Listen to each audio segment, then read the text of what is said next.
Good evening, everyone. It is 6:31 p.m. and I'll declare this ordinary council meeting of the town of Victoria Park is now open.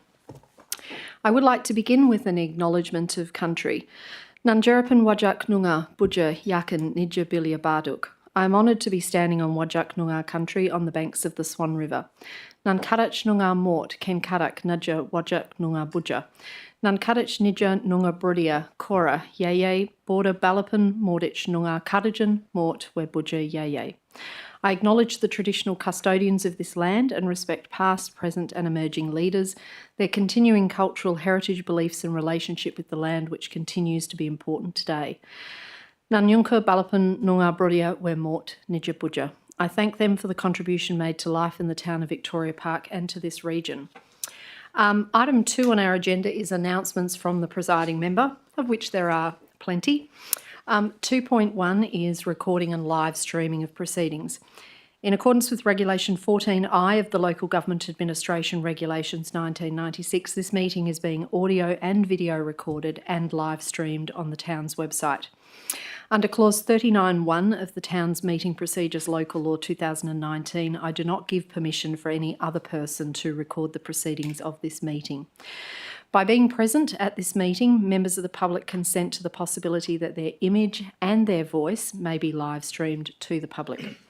Recordings of this meeting will be available on the town's website following the meeting. 2.2 is public question time and public statement time. There are guidelines that need to be adhered to in our council meetings, and during question and statement time, people speaking are not to personalise any questions or statements about elected members of council, town staff, or use any possible defamatory remarks. In accordance with Clause 40 of the Meeting Procedures Local Law, a person addressing the council shall extend due courtesy and respect to the council and the processes under which it operates, and shall comply with any direction by the presiding member.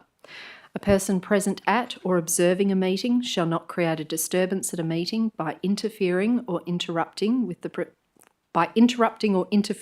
proceedings, whether by expressing approval or dissent, by conversing or by any other means. When the presiding member speaks during public question time or public statement time, any person who is then speaking is to immediately stop, and every person present is to preserve strict silence so that the presiding member may be heard without interruption.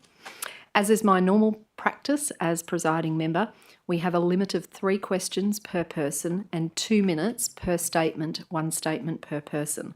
If, however, there are very few people in the public gallery, we can be more generous with those restrictions. They are intended to ensure that everyone who is present gets the same fair and equal opportunity to be heard. In accordance with Clause 56 of the Town's Meeting Procedures Local Law, both elected members and the public when speaking are not to reflect adversely on the character of council elected members or the town's employees. We now have some other matters to deal with, which is a general announcement from me followed by the Mayor's report from June to July. So I do want to say on Sunday the 12th of July we had another great turnout for the town's second community planting day for the year at the Kent Street Hayman Road Ecological Corridor, where approximately 90 volunteers planted 1,300 trees and shrubs, and this extends the biodiversity corridor that the town began creating some 4 years ago, taking us down Kent Street to one side of Bentley Technology Park and onto Hayman Road and heading down towards Curtin University. So want to extend on behalf of Council our special thanks to the town staff who are involved in delivering this community planting day: Ellie, Gemma, Steve, Rachel, Daryl, Lizzie and Darren. If I could ask the Chief Community Planner to pass those along to the team, it's much appreciated. In terms of the Mayor's report from June, from our last council meeting until now, on the 17th of June, I attended the monthly meeting of the Victoria Park Probus Club to share the latest projects and initiatives happening in the town and to have morning tea for they celebrating their 50th anniversary. On the 18th of June, I attended Parliament House for a briefing of the Legislative Council's Select Committee into Land Development and Planning in Western Australia for the release of the interim report on the Perth Park development. That afternoon, the CEO and I attended a workshop at Curtin University that was being held between the South East Corridor Councils Alliance, SECA, the Curtin Institute for Energy Transition and Western Power to explore energy transition opportunities in the South East Corridor. We had a tour of the Curtin Sustainability Exchange Precinct, followed by presentations including a summary of the findings from our own Seca virtual power plant feasibility study, which was conducted with assistance from Western Power. Later that evening, I attended a Mindarie Regional Council Special Council meeting. On the 24th of June, I held share with the Mayor at Juniper Rowthorpe Retirement Village to share updates from the town and answer local residents' questions. That evening, I attended the City of Perth launch of Shaping the Perth City Centre towards 2036. On 26 June, I had a meeting with Better Aim Asset Management as part of their review of the town's asset management systems and processes, and that was followed by a meeting with Brainbox, the consultants who are conducting the CEO performance review and CEO KPI setting. Later that afternoon, I attended the retirement of the long-serving Artistic Director of the Victoria Park Centre for the Arts. On 27 June, I attended the book launch of Here We Go Again, which is the third anthology of prose, poetry and art published by the Chapter Writers, which is a local writers collaborative which meets weekly at Connect Victoria Park. On 29 June, I attended the investiture ceremony of David Locke as the new Chancellor of Curtin University. On the 1st of July, I attended the Millen Primary School's NAIDOC Week Assembly, celebrating history, language and cultural traditions with performances, song, dance and storytelling by the Aboriginal and Torres Strait Islander student leadership team. Later that afternoon, I met with Senior Sergeant Nick Jessup, who is the new officer in charge of the Kensington Police Station, where we discussed local crime and antisocial behaviour issues, predominantly in East Victoria Park and Carlisle, and also the new CCTV camera grant that has been approved for Elizabeth Bailey Park. On 3 July, I attended the Youth Ballet WA's gala performance called Beyond Point, a celebration of the lifetime achievements of WA ballet legend Miss Terry Charlesworth at His Majesty's Theatre. Miss Charlesworth was the first principal dancer of the WA Ballet Company in the 1950s, and today, at age 90, she continues to work as the Artistic Director of Youth Ballet WA here in Burswood, where she guides aspiring young ballet dancers towards professional careers. On the 7th of July, I attended a local government briefing by the National Emergency Management Agency to provide an overview of the new Oz Alert emergency messaging system, which is to be tested nationally on 27 July. On 8 July, I joined staff of Mindarie Regional Council and their contractor WorkPower for a National Tree Planting Day at Tamala Park. On 12 July, together with Councillors Cruiser, Ingram and Minson, I joined approximately 90 community members for the town's second Community Planting Day for 2026, which I already mentioned, at the Hayman Road Ecological Corridor. On 15 July, the CEO and I attended a meeting of the Perth Inner City Group hosted at the City of South Perth. We had external presentations from EVX regarding a light pole mounted EV charging project for the Perth Inner City areas, the Committee for Perth on its Perth at 2050 report, and a lady named Sarah Booth, who is a Churchill Fellow, who shared her report called Finding Solutions to Commercial Vacancy and Reimagining Life in Our Cities. And on 17 July, I attended the opening night of the inaugural Visibility Beyond Vision art exhibition, which was held at the Victoria Park Centre for the Arts, featuring 70 works by 40 artists with low or no vision. And on 18 July, I held share with the Mayor at the library. So that concludes the Mayor's report for this month. Item 3 on the agenda is attendance. We have all elected members in attendance, save for Deputy Mayor Miles, who is on approved leave of absence. We have members of the town's executive leadership and management team led by the CEO, Mr Carl Askew, who sits to my left. We do have formal apology from the Chief Financial Officer, Mr Old, who's on leave, and we have Ms Grace Ursich, who is the acting CFO at the moment, who is joining us tonight. So we'll then go to item 4, which is declarations of interest. Mr CEO, do we have any declarations of interest, please? Thank you, Mayor Vernon. Yes, I have one. Item 12.1, Councillor Biondi, an impartiality interest. I wish to declare an impartiality interest in relation to item 12.1. The nature of my interest is that some of the consultants engaged in the preparation of the structure plan are people and or organisations that I engage with or work with from time to time in my professional capacity within the town planning industry. I do not consider this interest to affect my ability to consider the item in partiality or in the public interest. All right, thanks, Mr. CEO. Are there any other elected members who have an interest that they haven't declared yet and need to do so? No, not seeing any indication, but please a reminder tonight's decision making. So if you do suddenly realise that you do have an interest that needs to be declared, it needs to be done before we start discussing or debating the item. Thank you. Item 5 is public question time, which I'll now open at 6:42 p.m. Do have some people on the list who've been indicated to me that they have questions that they wish to ask, and I'll go through those whose names are on the list first before asking if there's anyone else in the public gallery who has any questions that they would wish to ask. So first on the list is Adam Clark. If you'd like to please come forward. Under our meeting rules, if you could please say your name and just your suburb for our records, and then we'll look forward to hearing your questions. Adam Clark in East Victoria Park. Thanks, Mayor Vernon, town staff and councillors for the opportunity to ask a couple of questions. I am making a public statement a bit later, so I might just give very, very quick context to the questions. I've lived in East Vic Park for about 6 years now, bought my home 6 years ago, and what I have noticed increasing along Albany Highway is what I would describe as an emerging safety issue when it comes to vehicles travelling at speed in that 40 km/h zone, particularly in East Victoria Park. So I just had a couple of questions about that tonight as to whether the town is considering some speed mitigation strategies for that. So my first question is, will the town consider installing a speed monitoring device on or near the pedestrian crossing at the intersection of Canterbury Terrace and Albany Highway to capture data on the frequency and excess in speed by vehicles along Albany Highway? All right, thank you. I'm going to direct that question to Ms. Labicus, the Chief Operations Officer. Thank you, Mayor Vernon. Certainly,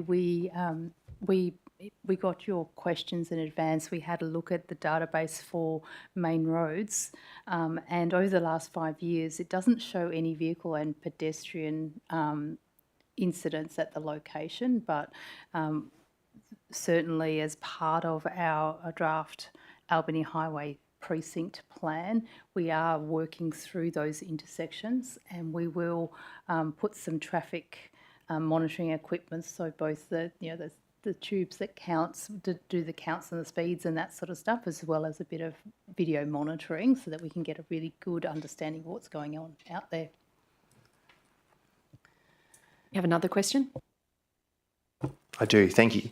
The second question I had was, will the town explore options to reduce speeding on Albany Highway through this intersection, being Canterbury Terrace and Albany Highway, such as, like a zebra crossing speed bump, similar to the one that is or has recently been installed at State Street and Albany Highway? Yep, that's the raised plateau, sometimes called a wombat crossing. Ms. Labicus? Thank you, Mayor Vernon. Certainly we'll use the data to allow us to select a treatment and whether a treatment is required, and we'll keep our eye on all of those things. Great, Anything thank further? you. No, that's all. Thank you. All right, okay, thank you. Thanks very much for coming along. Next on the list, Vince Maxwell.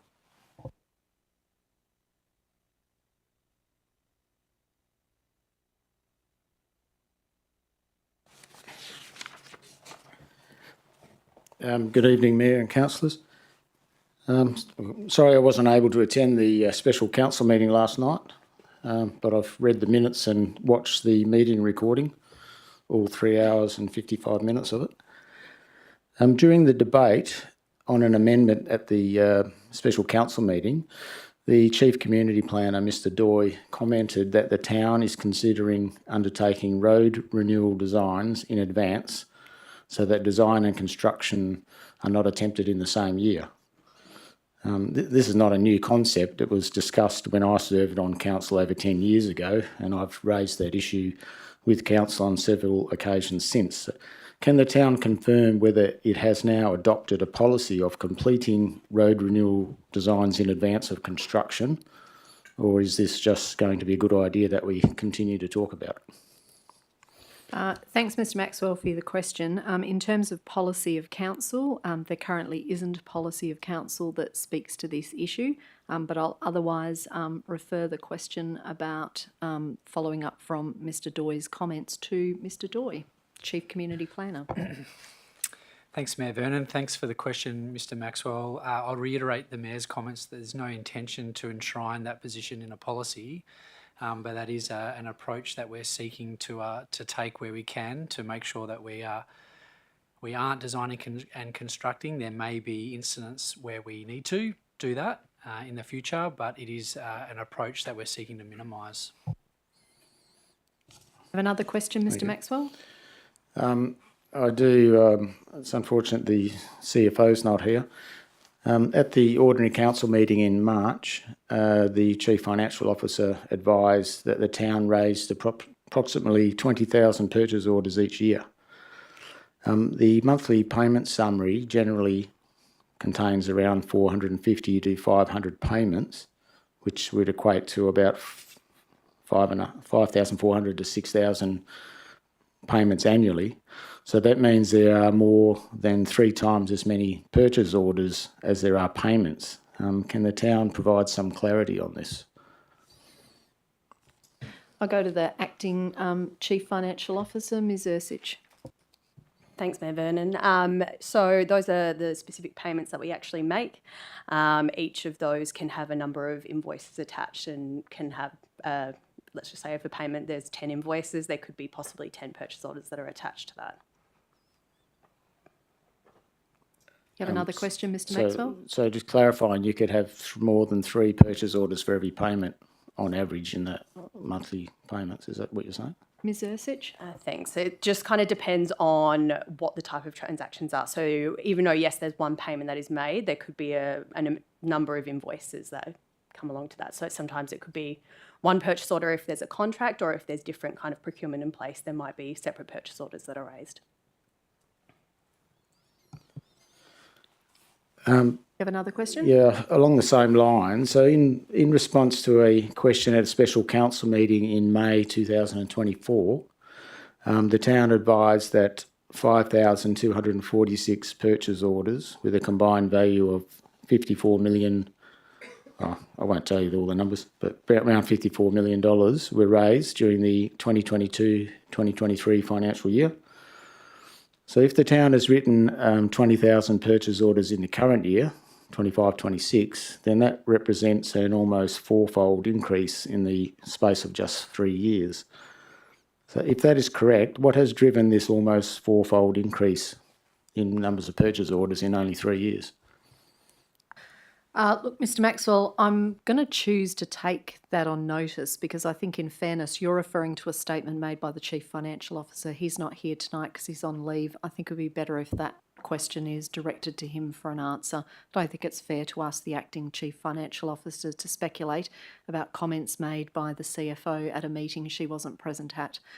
So I'll take your question on notice. Could I have that taken on notice, please? In the Just note that they weren't off-the-cuff answers. They were taken on notice and written answers the following month. So I didn't suggest, Mr Maxwell, that the comments made by the CFO were taken off the cuff. I'm saying I don't expect the Acting Chief Financial Officer to be able to answer those matters off her cuff right now when they refer back to answers that were given by somebody else. I would prefer that she and her team have an adequate opportunity to consider your question, and we'll get you some answers in writing. I know that you'll prefer that to get an accurate answer than an inaccurate answer. Thank you. I think that is your questions, Mr Maxwell, but if you want to wait there for one moment, I'll just find out, because I do know that some people in the audience are here for a deputation. Is there anybody else in the audience who wishes to ask questions during public question time? It's not looking like there's anyone else who wants to ask any questions. Do you have another question, Mr Maxwell? I've got a couple more if possible, but... Won't stretch the friendship too far, but let's see how we go. Fair enough. Following the Elizabeth Bailey Park tree removal incident, Council resolved to engage a consultant to teach the CEO how to manage staff so they don't accidentally cut down any more trees. What is the amount Don't be budgeted for this facetious, consultancy? Mr Maxwell, in your questions, please. Don't be facetious. I don't like that. You don't need to say it like that. We didn't hire a consultant to teach the CEO how to do anything, including manage his own staff. Okay. Well, that's what, Yeah, that's so what basically they're doing. But anyway, I've said so what I've had to say, Mr Maxwell. Just move on and let's leave the facetious comments behind. Thanks. So what is the amount budgeted for this consultancy, and under which budget line item can we find this expenditure in the 26-27 budget? All right. In terms of the consultant that we have requested would be engaged to do the project management review work, I'm going to refer that to the Chief Operations Officer, Ms Labicus. And if we need to take the second part about what line item in the budget falls under, we can take that on notice if necessary, if you aren't able to assist with that. Thank you, Mayor Vernon. We budgeted a maximum of $150,000 and it's budgeted under a consultancy line item held by the Chief Operations Officer. All right, Mr Maxwell, what's your next question? I'm only going to allow you another one because we do have a lengthy deputation on a planning matter to receive as well, and I think we've got some people for statements too. Okay, so this is just in relation to those trees. So the town has declared a climate emergency. It's committed to achieving net zero by 2030, and approximately 50 mature trees, with average age of about 25 years, that's conservatively, were removed. And these trees have been absorbing the carbon dioxide for 25 years or so, but their removal means that much of that carbon will be eventually released back into the atmosphere through decomposition, or if the trees are burnt. It's unlikely the additional greenhouse gas impact from the removal of these trees was factored into the town's climate emergency plan, and it will take about 400 new trees planted immediately to soak up that additional CO2 in the next 3.5 years. So what is the town's plan for this? You mean the town's plan for replanting of trees? Is that what you're asking? For mitigating the CO2 that is emitted from those 50 trees that were destroyed. That was not in the original plan. You've got 3.5 years to do it. Clearly, Mr Maxwell, there was nothing in the original climate emergency plan with regards to the tree removal at Elizabeth Bailey, because when we adopted the climate emergency plan, we hadn't adopted the final plan for Elizabeth Bailey. And clearly, as you've been told repeatedly, there was no intention for those trees to be willfully or negligently removed. Ms Labicus, are you in a position to say what the town's proposal is with regards to replacement of trees that were existing at Elizabeth Bailey Park? Thank you, Mayor Vernon. Yes, I am in a position. So for Elizabeth Bailey site itself, we have just recently completed the planting of a ecosystem corridor, and we have engaged the services of a landscaped architect that will now stand back and have a look at the landscape and to see what level of replanting over and above the ecological corridor and that which has been put in between Black Oak and ourselves, what level of replanting it could and should sustain. All right, Mr Maxwell, well, you heard the answer to that, so we're not in a position to tell you at this stage how many trees will be planted in that area until we've had that further advice. So thanks for your questions tonight. All right, so there being no indication for anyone that they had any other questions to ask, or close public question time at 6:55 p.m. Item 6 on the agenda is public statement time, which I now open at 6:55 p.m. So have a couple of people who have indicated they wish to make statements, and the first one on the list is Adam Clark. If you'd like to come forward, and we'll look forward to hearing your statement. As I mentioned at the outset, the usual practice is we try to keep statements to 2 minutes, so if you can, that would be much obliged. Thanks, Mayor Vernon, and town staff and councillors for the opportunity. My statement is that my partner and I have lived in East Victoria Park for a number of years now. Look, we consider ourselves regular foodies that are down at the strip along East Vic Park. So this is something that is quite important to us, and we consider ourselves to be quite regularly down there and sort of observing, people watching, but also, unfortunately, traffic watching at the moment. So recently we have noticed an increase in vehicles speeding along the strip, which is marked, as you'll be aware, a 40km/h zone. I'm glad to hear that there hasn't been any accidents at that spot. I hope it doesn't take an accident for something to change, because I have seen a lot of near misses recently at that spot. So it's particularly noticeable at the pedestrian zebra crossing near the intersection of Albany Highway and Canterbury Terrace. You may know this spot as being very close to the famous cake bin that we all love in the town. Now, my subjective estimate as a pedestrian and witness to these vehicles, I would say there are cars travelling at 60, 70 and sometimes 80km/h through this zebra crossing. I have personally witnessed a number of close near misses for cars hitting pedestrians here, such as slamming on of brakes to miss them, or pedestrians having to actually stop for cars on the zebra crossing. I've personally been on the zebra crossing where cars have flown through while I'm still on it. You can probably see where I'm going with this. That's our fear that someone is going to be seriously injured or killed by one of these speeding vehicles. This is a very busy crossing for pedestrians, particularly on Friday nights and weekends when the strip is bustling. I decided to attend this meeting to make this statement and also ask some questions, which I have done, to hopefully get the ball rolling on supporting safety improvements. Last Saturday, my partner and I were sitting outside Tammy's Bakery, which is right opposite that zebra crossing, and some of the cars were flying through there at speed. I noticed the raised zebra crossing at the intersection of Albany Highway and State Street. I call it a pillow. I know that's not the technical term, but that seems to be working to slow down cars in that area from what I've seen, and is making it safer for residents as well as visitors that come to the strip and cross the highway there. So could I please encourage council to look into this situation? I've always thought that it was fabulous when we reduced the speed limit to 40km/h down the strip for safety. Unfortunately, there are quite a lot of drivers that aren't adhering to it from what I've witnessed. Thank you. Thanks very much, Mr. Clark. Be interesting to find out the extent of those main roads data, because you point to our famous cake bin outdoor public art. That was actually cleaned up a few years ago by a driver who was speeding through there. And so we were actually without cake bin for a period of probably over a year while the artist reconstructed it. And then we were able to put it back. And so there you go. So it actually does show there are people speeding through that area, just as you say. Fortunately, on that occasion, no one was injured but our cake bin. So thanks very much for coming along to share that with us. We really appreciate it. Thank you. Next on the list, Vinod Uttam. If you'd like to come forward for your statement, thank you.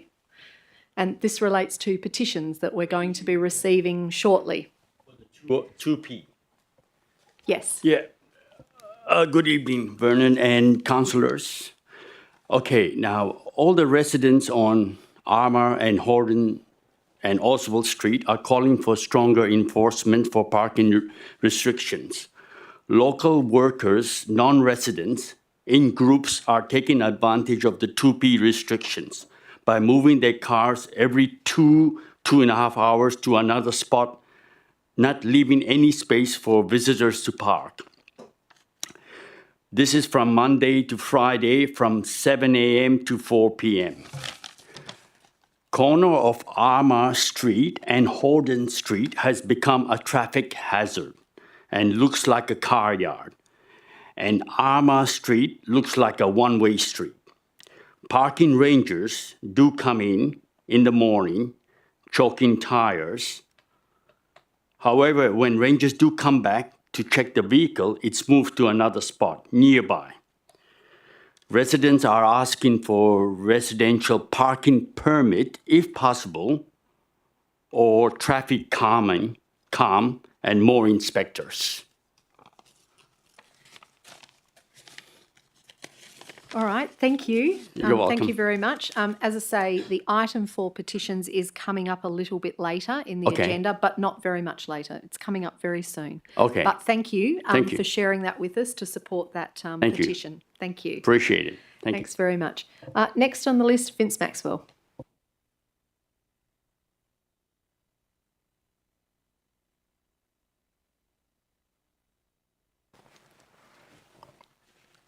Thanks. Vince Maxwell, Victoria Park. One of the most disappointing aspects of this year's budget debate was that some councillors opposed requiring the town to fund what was, in the context of a budget of this size, only a very modest saving.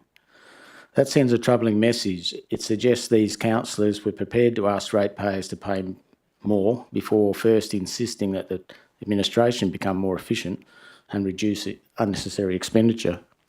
It raises an obvious question: who are these councillors representing, the ratepayers who elected them or the administration? I also note that these same councillors were quite happy to accept an extra $900 each in remuneration, yet seem to have forgotten whose pockets that money ultimately comes from. The budget also continues a long-standing practice of overstating the town's ability to deliver its capital works program. So once again, the town has failed to meet its capital works targets for this year just finished. And this isn't an isolated incident, it's a pattern that repeats itself for years. During the budget debate, we were told projects had already been removed to save money, but many of those projects were never realistically going to be delivered anyway. They were paper projects, yet ratepayers are still charged as though the full program will be completed. The figures tell the real story. At the end of May, the town was already reporting a surplus of around $14 million, despite budgeting for a year-end surplus of zero. That demonstrates once again that the budget bears little resemblance to what actually occurs. When measured against the relatively poor delivery of capital works each year, the cost of running the administration is becoming increasingly difficult to justify. Ratepayers are paying today for projects that aren't delivered today. Council must start demanding realistic budgets, greater efficiency and genuine accountability. Ratepayers deserved to be charged only what is actually needed, not what is simply convenient to collect. Thank you. Thanks, Mr. Maxwell. Is there anyone else in the public gallery who wishes to make a statement, who hasn't already done so? No? All right. On that basis, we will close public statement time at 7:04 p.m. Thank you to those who came along and made statements tonight. Item 7, moving on the agenda, is confirmation of minutes and receipt of notes from any agenda briefing forum. So the recommendation is that Council 1 confirms the minutes of the ordinary council meeting held on the 21st of June 2026 and 2 receives the notes of the agenda briefing forum held on the 7th of July 2026. Can I have a mover and a seconder, please, for the recommendation?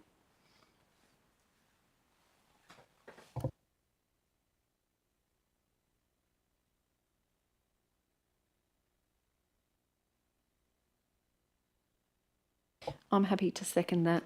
My computer's locked at the minute. So that's moved Councillor Minson, seconded myself, Mayor Vernon. Is there any dissent? There being no dissent, declare that carried unanimously. Item 8 is presentation of minutes from external bodies. The recommendation is that Council 1 receives the minutes of the WA Local Government Association South East Metro Zone meeting held on 22 April 2026. 2 receives the minutes of Mindarie Regional Council Special Council meeting held on 30 April 2026. 3 receives the minutes of Mindarie Regional Council meeting held on 30 April 2026. Is that the same thing? Oh no, that's right. And 4 receives the minutes of Mindarie Regional Council Special Council meeting held on 4 June 2026. Can I have a mover and a seconder, please, for that recommendation?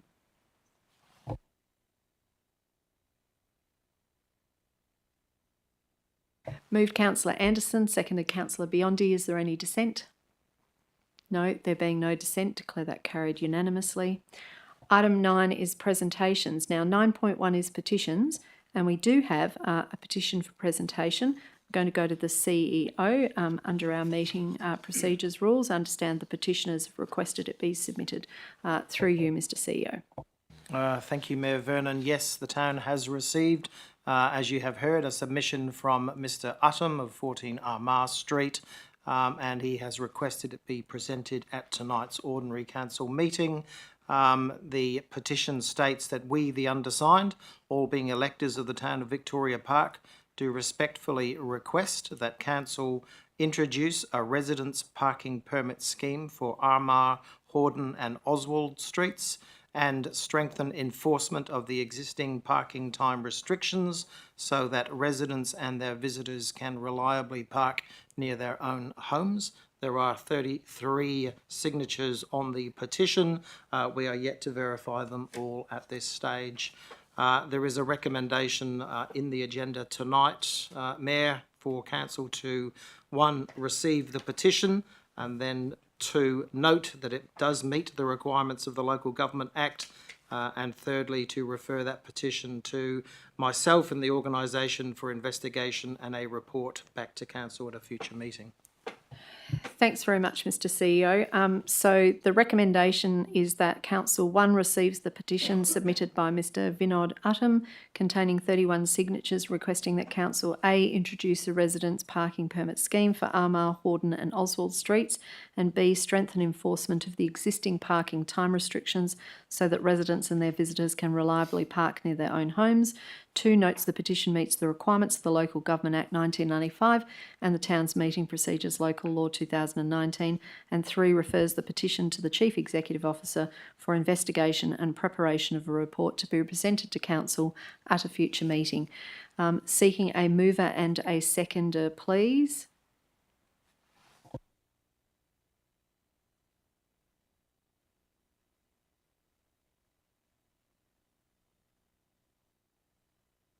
That has been moved by Councillor Minson, seconded by Councillor Anderson. Is there any dissent?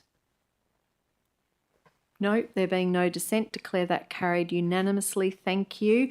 Mr Uttam, so the petition's been formally received by Council, and under our meeting procedures, the CEO must now investigate and write a report, which will come back to Council at a future meeting as soon as practicable after today's date.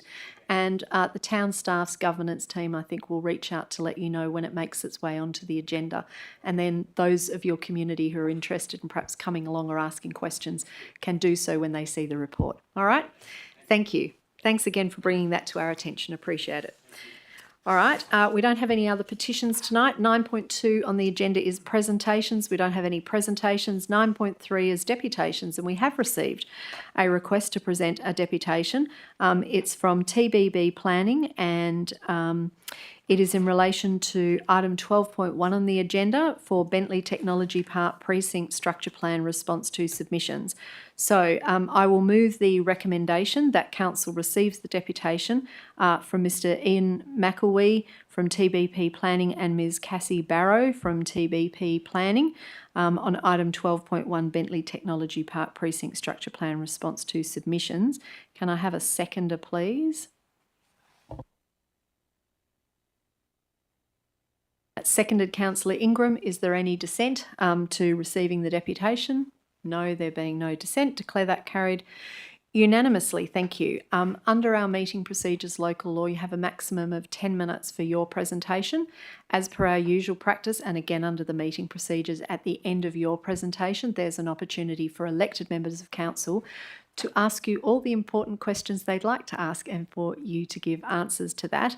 Our meeting procedures rules also require there are only 2 people presenting at a time. I do know you have a third person with you. If you need to swap someone out because they have a specialty area to answer a question, just simply change seats between you if you want to do that. But at the moment, I'm taking it that you've identified that yourself, Mr McElwee and Ms Barrow are going to do the presentation and potentially be in the hot seat for questions afterwards. All right, good. Whenever you're ready. Thank you, Mayor Vernon and councillors. Thank you for the opportunity to speak this evening. So my name is Owen McElwee. It is a challenging one. It is Irish, so it's okay. And I'm also here joined by my colleague Cassie Barrow. Behind me is Kelly Howell of Development WA. And we're here speaking in relation to item 12.1 on Bentley Tech Park Precinct Structure Plan. Firstly, I'd like to make it clear that we support the town's recommendation to approve the PSP, and we acknowledge the significant amount of work that's gone into doing this and appreciate that, Mr Doy. Our concern is quite specific, and it relates to modifications 23, 25, 33 and 34 and their effect on lot 112 Kent Street. Aside from this, all other recommended modifications are supported by us. There's a slide too, cool. So collectively, the modifications on screen would apply to the landscape frontage, type to all boundaries of lot 112. We understand the intent behind the modifications, particularly the town's objective to retaining mature vegetation and reinforcing the established landscape character of Bentley Technology Park. Our concern is simply that because of the dimensions of the site, the setback attached to the landscape frontage type would remove any realistic opportunity for future development to be considered on the site. So our question to you tonight is for council is whether the PSP should retain some flexibility for a future development proposal to be considered on the site, or whether the land should be identified now for a permanent landscape or public open space function. Next slide, please. So to give context, and as part of preparing the PSP, which we've done so with the town and the City of South Perth, consideration was given to what may be appropriate for this site, being lot 112, and including whether the land should be reserved as public open space. However, upon review, it was considered more appropriate to propose the urban and business park frontage types as shown as in the advertised PSP and on the slide above, so that the land was not unnecessarily limited at this stage and could retain some future planning flexibility. The role of the frontage types in the PSP is to guide how any future development proposal addresses the street and addresses matters such as setbacks, landscaping, access, parking and built form presentation as would ordinarily done through a development application process. Importantly, the frontage types do not approve the removal of vegetation and they do not create an expectation that development would necessarily occur on the site. So retaining the frontage types would simply allow any future development proposal to be considered on its merits, having regard to the full range of planning, design, landscape and environmental requirements that would apply at such time. Next slide, please.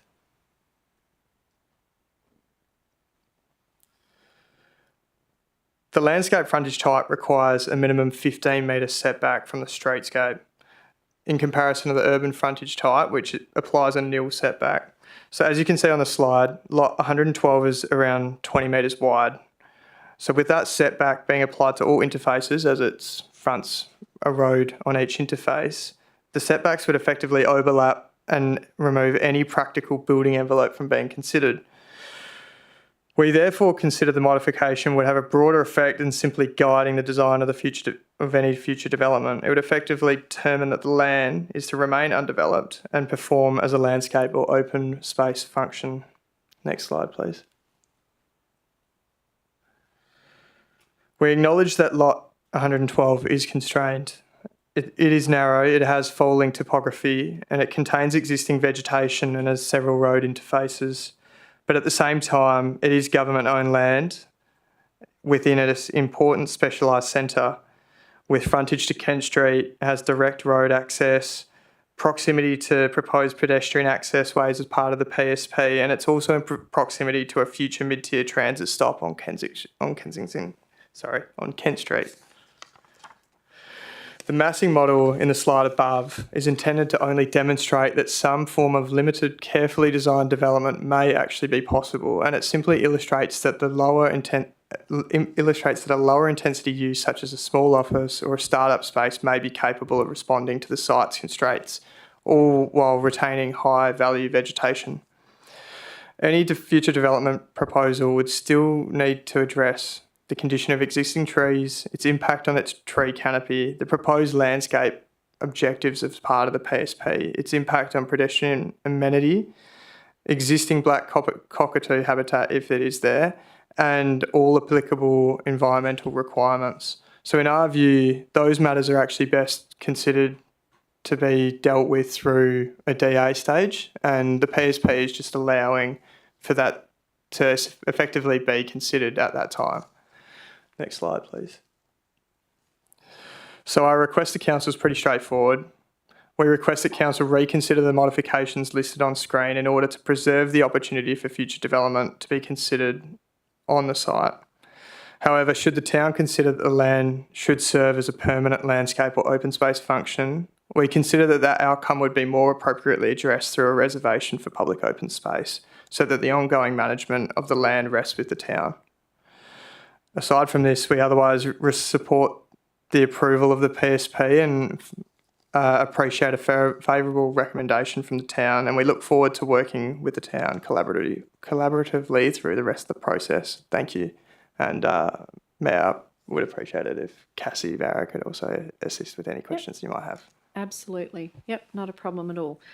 Thank you for your presentation. So elected members, opportunity now for you to ask questions from our deputation presenters. So are there any elected members who have questions they'd like to ask? Councillor Minson, you're indicating that you do. Yep, please proceed.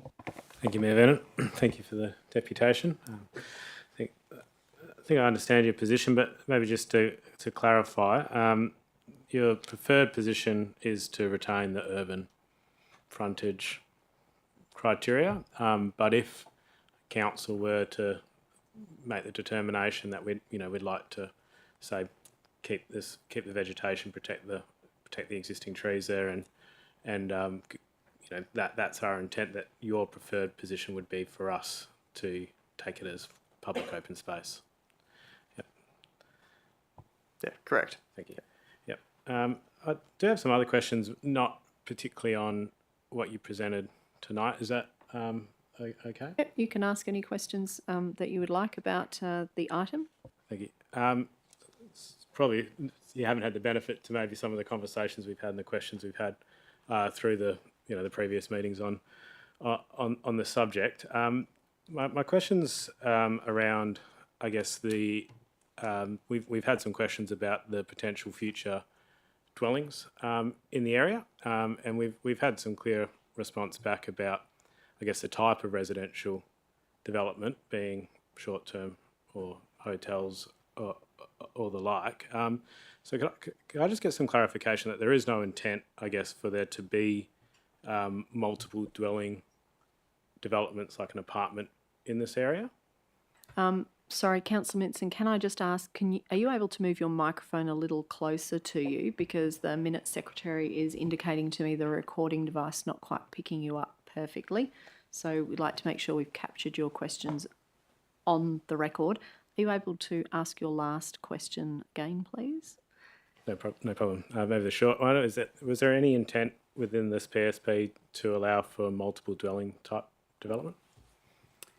The short answer is no. Any form of permanent residential, apartments, single houses, group dwellings, townhouses, whatever it may be, are not envisioned. Short-term accommodation, such as hotel, workers' accommodation, student accommodation is. And that's allowed for through a preferred land use guidance, as well as vision statements and the objectives and the like. I would point out the town's scheme includes multiple dwellings as a discretionary use. The scheme is ultimately what states land use permissibility, but the role of the precinct structure plan is to provide guidance to support officers exercise discretion in that regard, and a proponent would need to demonstrate that their proposal for a multiple dwelling or any other form of permanent residential would achieve the vision and objectives of the precinct structure plan. Thank you. So I guess one of my concerns is with the potential for residential development, be it maybe student accommodation or hotels or the like, in the area, that the PSP, noting that the next few steps through the process, my understanding is that it will go to referral agencies. So, for example, Western Power or the Water Corporation or Department of Health or any of the service provision organisations in the state government, that the PSP, I guess, doesn't have projected, I guess, residential dwelling yield. Noting that won't be multiple dwellings, but say, a student accommodation will still have apartments with people living in them and toilets and, so I guess my concern is that as we go through the planning process, the other departments, I guess, don't have the understanding of how many people could actually be living in the area, and that the appropriate planning can't take place without those numbers. So I don't know if you have comment on what you see the risk of that being. I haven't had experience in a PSP of this type where it is all just residential building or, short term. So I'm not sure what a standard would be here. But again, do you have any comment on, I guess, the risk of this area developing with permanent populations? They might be personally transient, but there's always people, I guess, living there residentially, and I guess the demand for services from that type of population and that being accommodated through the planning process, if that makes sense. Any proposal, whether it's residential or otherwise, would need to provide their own servicing and undertake the necessary approvals to seek water, power, sewer, whatever else may be needed. Our engineering services report have identified a number of upgrades that are required to accommodate the projected growth at an upper level as well as a lower level. And any proposal at the end of the day would need to self-serve and go through the process. Just to clarify as well, referral agencies have been given the opportunity to comment on the proposal through not only the Town of Victoria Park's referral, but the City of South Perth as well. And throughout the process, when this does get sent to the Department of Planning as a next step, they have the opportunity to further engage if there are concerns regarding servicing. Thank you. Just to clarify, there is projections for under different development scenarios. I did note, I guess, there were more like economic development scenarios, but there are residential style projections for dwellings. The way that the projections have been presented are overall yield, which includes residential as well as various other land uses. Thank you. And is that in the documentation, those dwelling yields? Yeah, sorry, that might... The PSP is quite long, so I appreciate your comment. Yes, it is. And there's also a detailed report prepared by Praxis as an appendix, which goes into more detail. Just another question on the process for environmental approvals. There's some commentary from DBCA about the potential for an approval under the Environmental Protection and Biodiversity Conservation Act. And I guess their concern is that, I guess similarly to the residential kind of demands, that you look at it at the DA point. But I think their comment is more about the combined impact. I guess that kind of salami tactic kind of, concern that the mounting kind of small additions of impact. So could I get some clarity, I guess, of when is the appropriate point for the, I guess, the entire PSP or the entire plan to develop the area to be referred to DBCA for an assessment? We had considered this as part of the preparation. For a PSP, it's got a lifespan of 10 years, and it's very hard to predict what development would occur within this precinct during that time because it is basically dependent on market demand and other aspects. And our massing model it's a reflection of what could be developed, but it's not necessarily what may happen. And so in order to refer it on the basis that there may be clearing and there may not be clearing, we didn't consider it to be a suitable time to do so. That it would be at such point where, whether it be subdivision or development application stage, where the impacts of the tree removal would be considered. And we understand the town has tried to, or they're seeking to tighten up the landscape and urban ecology objectives, and we're totally supportive of that. And so we understand that those processes would occur at such point by the proponent or the landowner, whoever would like to seek that. Can I just add to that? We did seek, after the concerns raised, some further advice from the EPA on their expectation, and they have confirmed that it's up to landowners, as Owen said, through subdivision and development, to refer those proposals. Thank you. I have another question on, might be getting a bit specific here, so sorry for giving you no notice on this, but the small bit of land, the transition area, it's kind of right on the edge of Jarrah Road where that pharmaceutical the building is, right on the edge of that car park. And there's I guess a separate kind of condition for it to have a bit more of a setback compared to the other kind of building types there. I personally have a preference, I think, to see that the height of the buildings there also kind of restricted. So just in that current strip proposed, I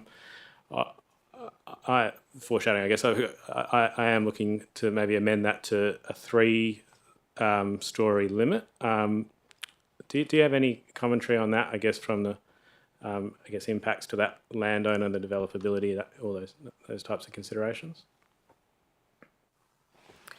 I fully appreciate the intent there, and the precinct structure plan recognises the need for transition, particularly on that portion of the Jarrah Road interface. We considered, in fact, special provisions along that entire frontage quite carefully. Initial drafts considered a reduced height limit.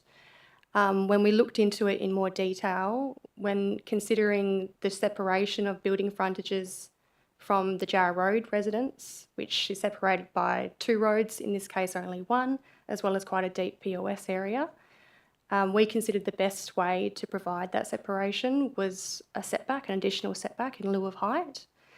I just want to point out that, just for the council's knowledge, there's a 6-metre setback there in lieu of the ordinary 3, which is double. And if the council sees a height restriction as a more appropriate way to provide that interface, I think that's certainly something we can consider through the modifications. I do think, there's various ways that you can provide for that transition, height being one, building design, kind of a podium style setback arrangement being another, setbacks being another, land use restrictions even being a way. So the position that we've landed on was a building setback, an additional building setback was the best way to do that, but very happy to look at that through further modifications. Can I also add to that? There is a level difference between Jarrah Road and that lot specifically, and that has been considered as part of it. Thank you. Thank you. Thanks very much. Are there other questions from elected members? Councillor Biondi. Thanks, Mayor Vernon, and thank you for your presentation tonight.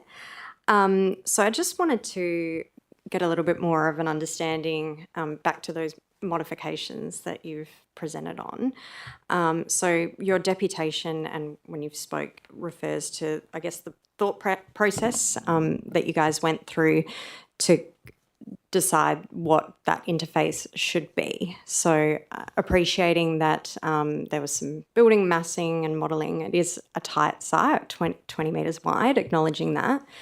Can you just talk me through a little bit more of that background of how you arrived at that preference for that building typology there? And I guess acknowledging your comments as well about, it's only 10 years, this structure plan as well, and it does depend on some feasibility and market conditions as well. But where are we sort of sitting, I guess, say this was approved tomorrow, where would we be sitting from that perspective, what that appetite would be for that land there?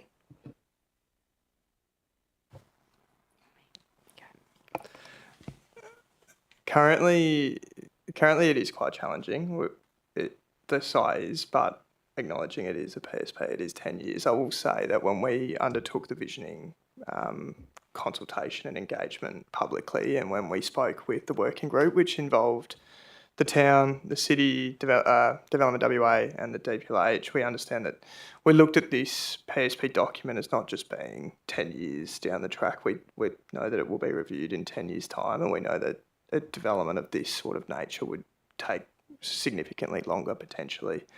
And as part of that, we did a site walk with the town and Development WA, and we talked about the lifespan of those trees that sit within that lot. And the current expectation is there is between a 10 and 20 year lifespan on those trees left. And so that needs to be considered. And although we haven't done an arborist report to identify which trees would necessarily be removed as part of that process, that would be undertaken by a proponent at such time. We just want to be able to allow for development to be considered.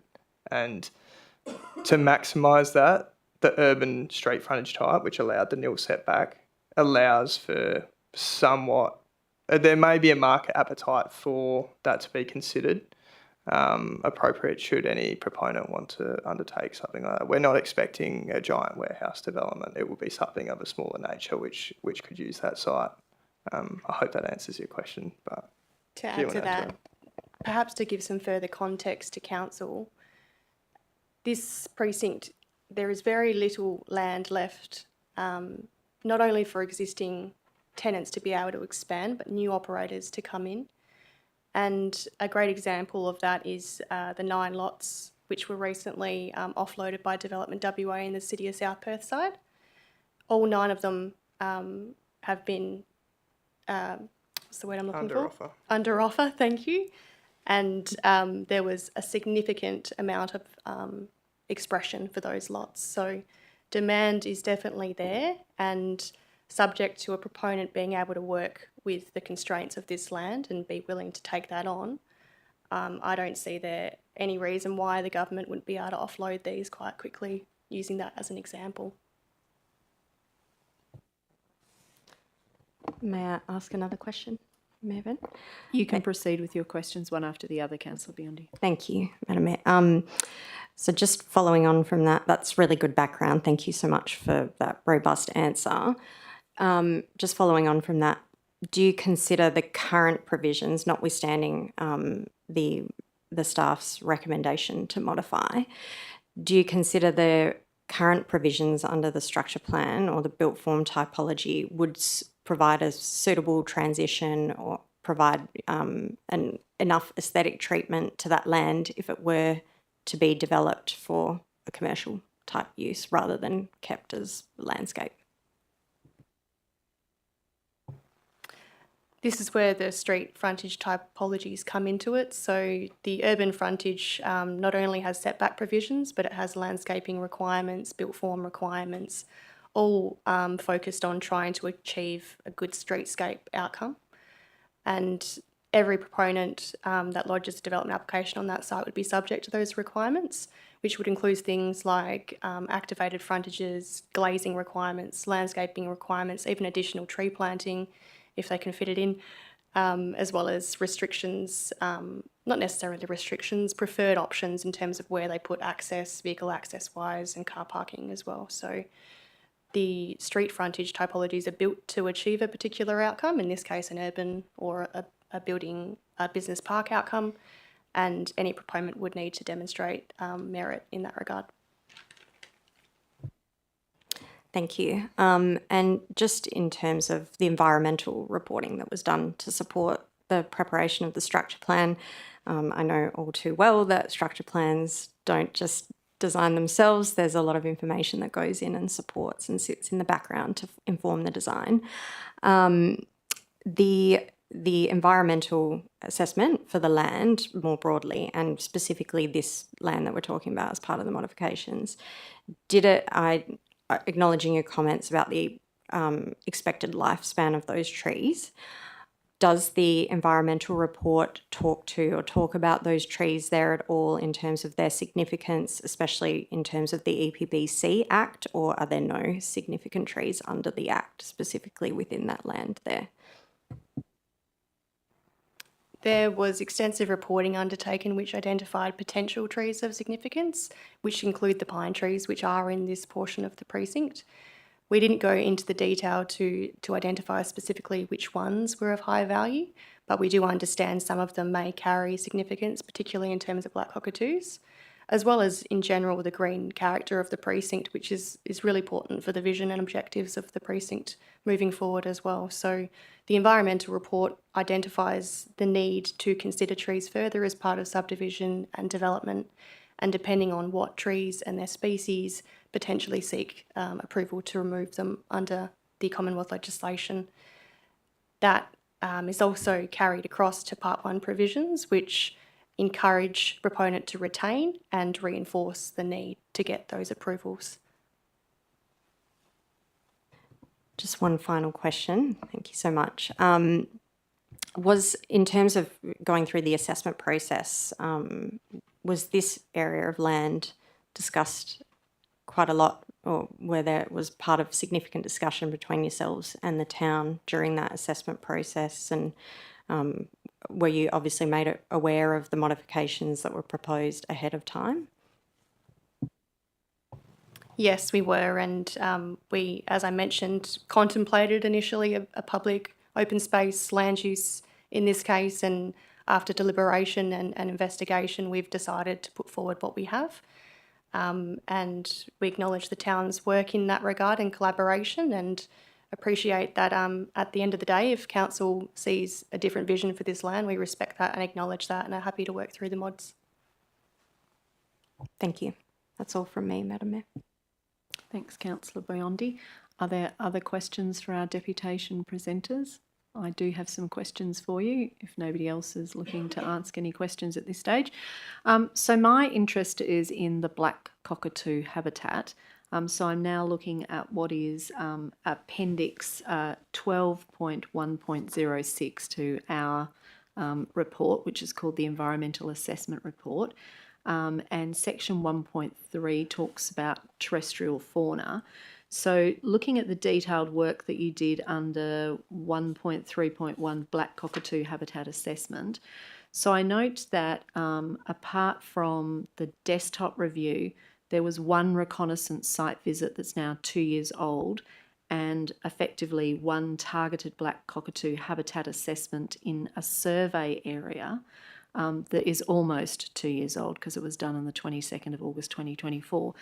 Given the black cockatoos are endangered species and the threats to their survival continue to basically increase year on year, has consideration been given to the fact that you should be looking at doing a more up-to-date survey assessment now, given that this is 2 years old and there clearly have been declines in reported cockatoo numbers during things like the Great Cocky Count over the last 2 years? That's, I guess, my first question.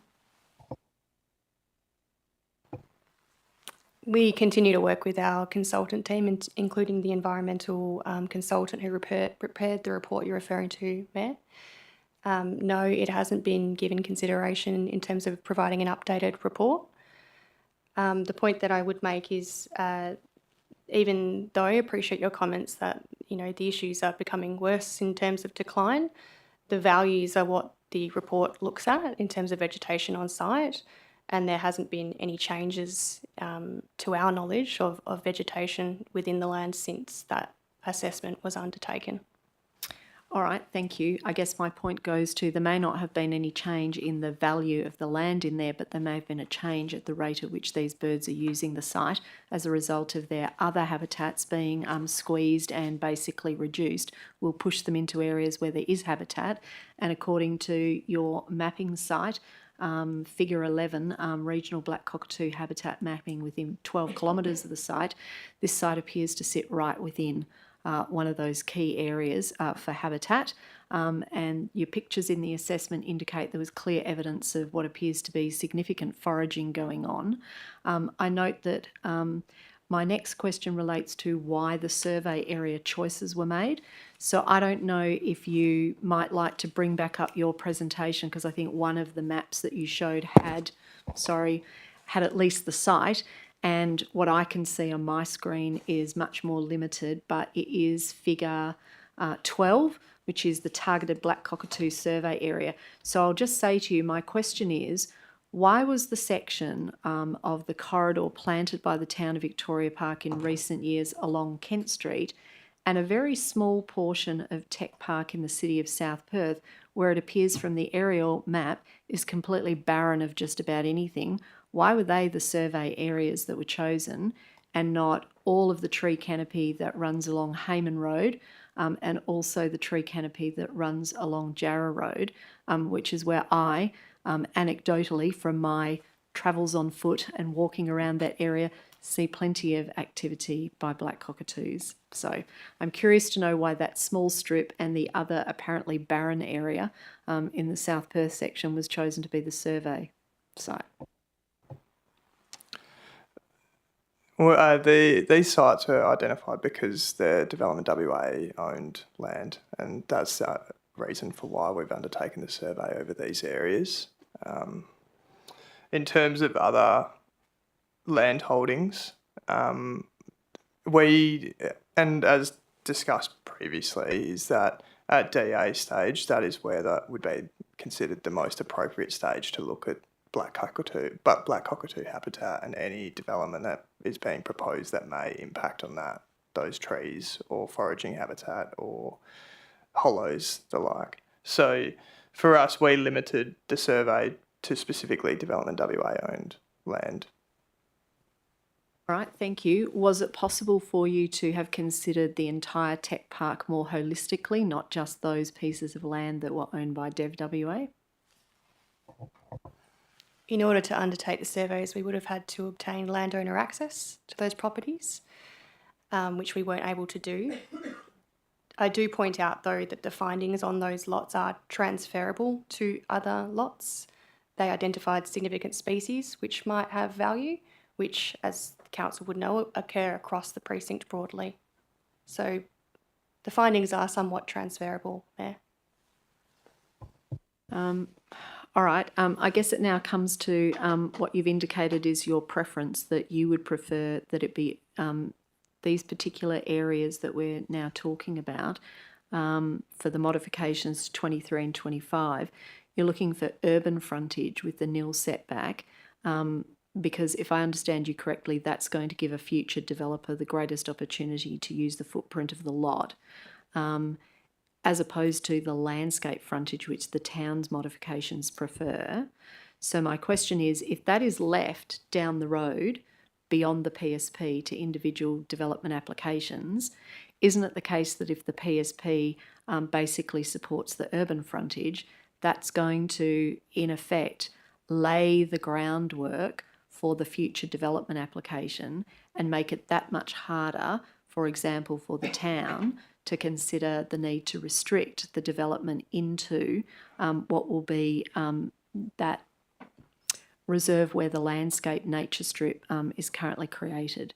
Isn't that going to actually make it easier in the future if we were to agree to the urban frontage being the method for those open spaces around the perimeter? I think it comes down to ultimately the town's vision for this land. Our position is that there should be the urban frontage there to give the proponent the opportunity to investigate that further and potentially get development to happen in that corridor. If the town believes that that land should be used as landscaping or public open space and not facilitate development there, we respect that.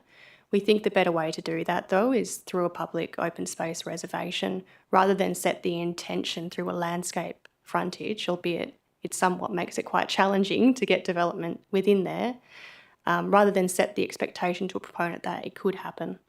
If public open space and landscaping is the vision and intent there, we think the reserve is a better way to go forward there. All right, so I've certainly heard you with regards to the reserve. I guess my concern is, and I'd be looking for you to point to anything that you think could allay that concern, that we've got declining tree canopy in the Perth metropolitan area, the worst in the country.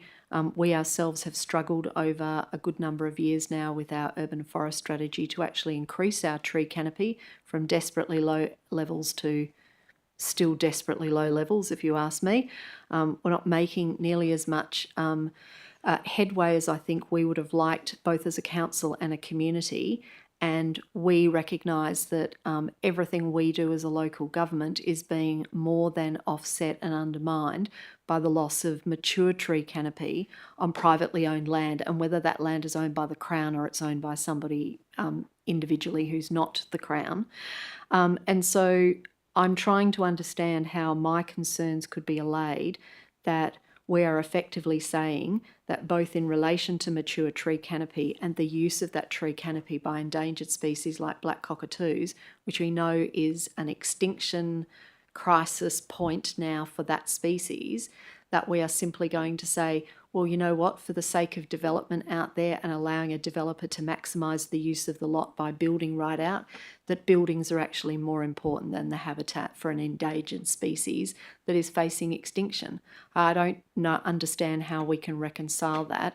Is there something you can point to in your draft PSP that you say ensures that we will not end up being in a position where a future development application ends up getting the go-ahead because we didn't take the right steps right now to make sure we protect that option for the future. Because good public open space will support a technology or industrial precinct just as it will houses in a residential suburb. So anything you can say about that will be gratefully received by me to understand. We've reinforced the expectation that mature vegetation, whether that be native or introduced, i.e. the pines, are retained through the PSP's vision, the urban ecology objectives, which apply to both sides of the precinct. Zooming into the town of Victoria Park side, every single sub-precinct, including the two that cover this portion of land, have vegetation and landscape objectives which speak to that as well. There is also section 4.7.6, which is specifically about landscaping. And I'll read it out if that helps. There's element objectives there that seek to maximise the retention of existing healthy, mature and significant trees, implement measures to improve the long-term tree canopy, and design and locate landscaping and tree planting to strengthen green links, which this would be one of those. Acceptable outcomes include street frontages that are designed to incorporate the minimum landscaping, specified in the street frontage types, as well as development, this one being the key one, development located and designed to prioritise the retention of existing trees that are healthy, mature and have significant ecological value. All right, thank you. When you said that your position is, and I assume this is the position on behalf of Development WA, that if the town wanted to continue to protect those green landscaped areas, your preference would be that it's a reservation to public open space, so it comes into the town's ownership or management or control for the long term. So do I take it from that Development WA is comfortable that that could be the outcome from the town of Victoria Park, or is this something where it's being said that's the mechanism that you could use, but actually Development WA is actually likely to strongly oppose that when it goes forward to be considered by the Planning Commission and the Minister?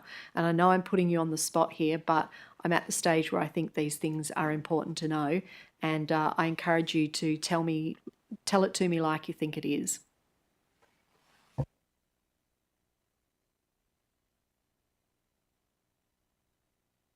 Or we just get you come forward so we can hear it on the recording, thanks. Yeah, sorry, we're happy for it to go to POS and be ceded to the town, similar to the Jarrah Road POS that's at the top of the precinct there.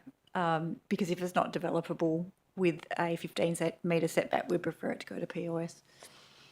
Right, and in terms of the other things that are featured in the PSP, what's being proposed now is designed, as I understand it, to inspire and attract a greater level of enhancement of development than you've seen there pretty much since it started. That'd be fair to say. So even without these areas that are currently in those strips down Jarrah Road and Kent Street, there's still, as I've read your PSP, still plenty in there that are going to be of interest to developers potentially if there's money out there for R&D and tech to be in this location.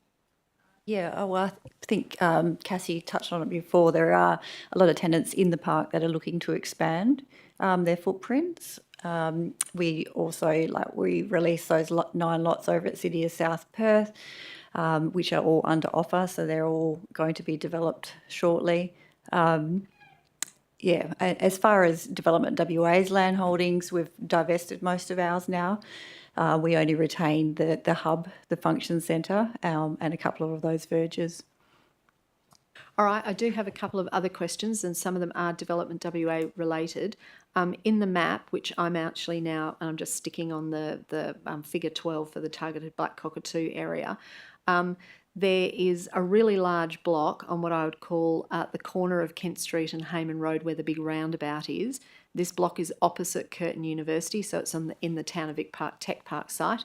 I've lived in the town since 1997, and I can never recall anything ever being on that big corner lot. And if I had $1 for every time I saw a for sale sign up on it and it never got sold, or it got sold to someone who sold it to another person, is that a Development WA site on the corner, and is there something wrong with it when nobody seems to want to do anything with it? No, it's not owned by Dev WA. It's a private landowner who we know has the desire to develop that site, and will be able to once the precinct structure plan goes through. All right, that's good to hear. My next question relates to this issue about people living in Tech Park, and I'll call it living because obviously we've heard what you've said, that there isn't an intention for there to be residential development in here. So this is that issue about short-term accommodation, and I've heard student accommodation referred to, but as you can imagine, student accommodation means it's only for students, whereas short-term accommodation could be for students or other people who are not students. So I guess I'm wanting to understand, with short-term accommodation, and it was referred to things like casual workers and the like who might be able to stay in it, is this going to be accommodation that would support, and I'll just list off a few things, conferences being held at Curtin University, conferences being held at the Bentley Tech Hub, where maybe it's a 2 or 3 day conference, but this would be accommodation that people who'd be presenting and attending at these types of events would be able to stay in order to support that type of activity. Is that the kind of short stay accommodation we're talking about? Potentially, yes. We can't certainly restrict who can and cannot stay in the developments, but the intent is conferences, maybe their workers, CSIRO, constantly looking for accommodation for their transient staff, students who may or may not go to Curtin. So I guess I'd say when we spoke to the Pawsey supercomputer, they get a lot of international visitors come through there, and their accommodation in Curtin is often at capacity, so there is a need for it within the precinct. So that leads me to my next question. Curtin University's clearly spent an absolute fortune creating a precinct that does include accommodation that, as I understand it, can, say, support visiting academic staff who may be coming for a 1-year tenure, a 2-year appointment, 6 months, that sort of thing. Translating that both for Curtin University's needs but also for R&D and tech industries who are currently in Tech Park, is there a reason why it hasn't been considered that accommodation of a residential nature would be able to be sustained in some controlled way in there that would allow, for example, I don't know, a research scientist from Finland who's coming over to do a project for 8 months working in one of these R&D firms and really wants to be close to work, doesn't need a car, will be able to walk, that putting those types of people in a place as centrally located as that and letting them have more than the kind of short-term accommodation that might be done with a hotel seems to me to have some benefit, but maybe I've missed a piece of the story and don't understand why that doesn't appear to be a feature of what you're looking to achieve. So I'd be interested in knowing where that went, or maybe it never got considered. We did consider it, Mayor. The reason why we've focused on short stay in this precinct is because we're conscious that there is another precinct structure plan area to the northeast of our site, Kensington it's referred to as, which is intended to be a mixed-use precinct, residential, retail and commercially focused. So with that in mind, we considered that there would be permanent residential accommodation there in the future in addition to the existing surrounding suburbs. So we focused on short stay as the preferred land use in this regard. Okay, thank you. So just to confirm, are we talking now about the old DPER Department of Ag site that sits just above Tech Park on the City of South Perth side? So I've got that right? Yep, correct. And that's Development WA land? Yes, okay, all right. So that's next to our Adjournment bushland, which is on the other side of Barron Hay Court. I understood that right? Yep. I just want to make sure I'm thinking in my head of the right place. So I'm seeing a bit of nodding, so I think that sort of tells that story. I can't quite recall the bushland, but there is bushland to the north there. I can't quite recall the name. That's okay. I think we know the name pretty well. It's our ecological, environmental pride and joy, the Adjournment bushland. So the Kensington Forever Bush site is its official name. So I think it's one side of Barron Hay Court and the Department of Ag DPER land was on the other side. All right. Okay. Thank you. Those were my questions. Are there any other elected members who've got questions left for our deputation presenters? Councillor Biondi. Thanks, Madam Mayor. I just had one follow-up question in relation to those 9 lots that were mentioned that were sold. Were those lots comparable to this land in any way? Are we comparing apples and apples or oranges and apples to this area that we've been talking about, the subject of the modifications, lot 112? The proposed use for the 9 lots is office warehouse. So other than that, we don't have any development proposals for the lots other than what the proposed use is, which is office warehouse. Speaking specifically to the vegetation matter, 2 of the lots on the eastern side of Dick Perry have pine trees on them as well. Sorry, just to follow up, is it comparable in terms of like site constraints, or is the land, pretty flat? Does it have similar constraints like the 20-metre wide lot depth, things like that? I was sort of more coming from that angle. I wouldn't say as constrained as these sites. For example, they're not 20 metres wide, they're significantly larger, more square in shape, and vacant of, I shouldn't say vacant of vegetation. There is vegetation there, but a significant less cover of vegetation. Anyone else? Any questions further? I think we've given you a bit of a good enough grueling, so I'm sure you'll be pleased to know that that brings that to an end, our questions. So thank you very much for taking the time to come and make a presentation to us tonight. You're obviously welcome to stay if you want to hear the debate on the matter, but we understand if you decide you've got other things you'd like to do for the rest of your evening. Noting it is 12.1, and I will give you the heads up, we'll be dealing with a number of matters on the agenda by way of exception resolution in a matter of minutes, and that is likely to bring 12.1 up as the next item to be discussed and debated.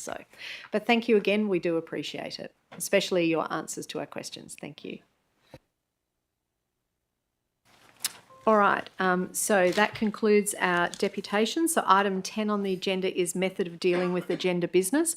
So I am going to read out, elected members, the item numbers that are proposed to be dealt with by way of exception resolution, and other matters will be dealt with separately. So if you hear an item that I call out that you're wanting to have removed from the list, you need to let me know after we've been through it and before it's moved.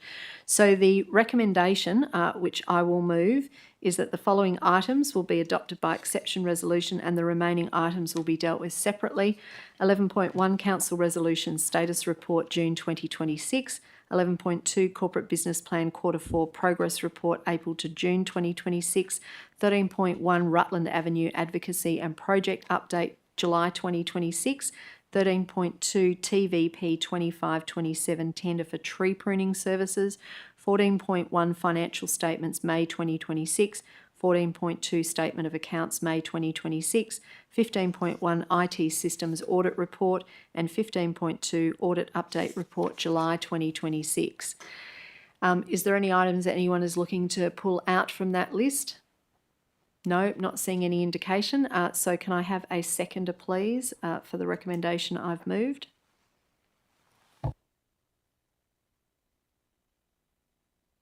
That's seconded, Councillor Cruiser. Is there any dissent?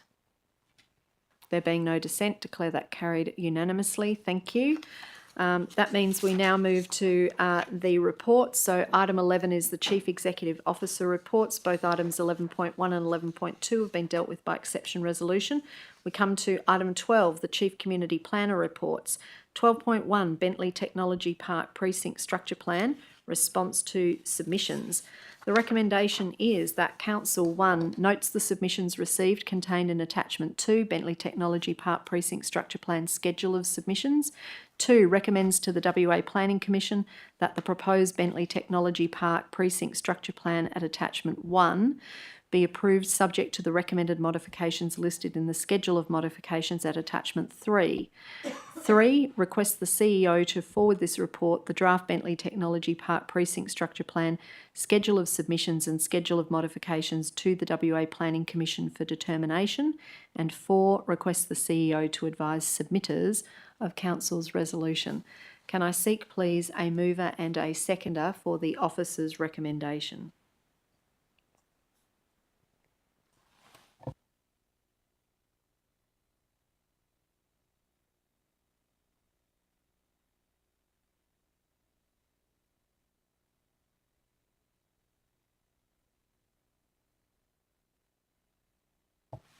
Still seeking a mover and a seconder? Sorry, we do have one. Right.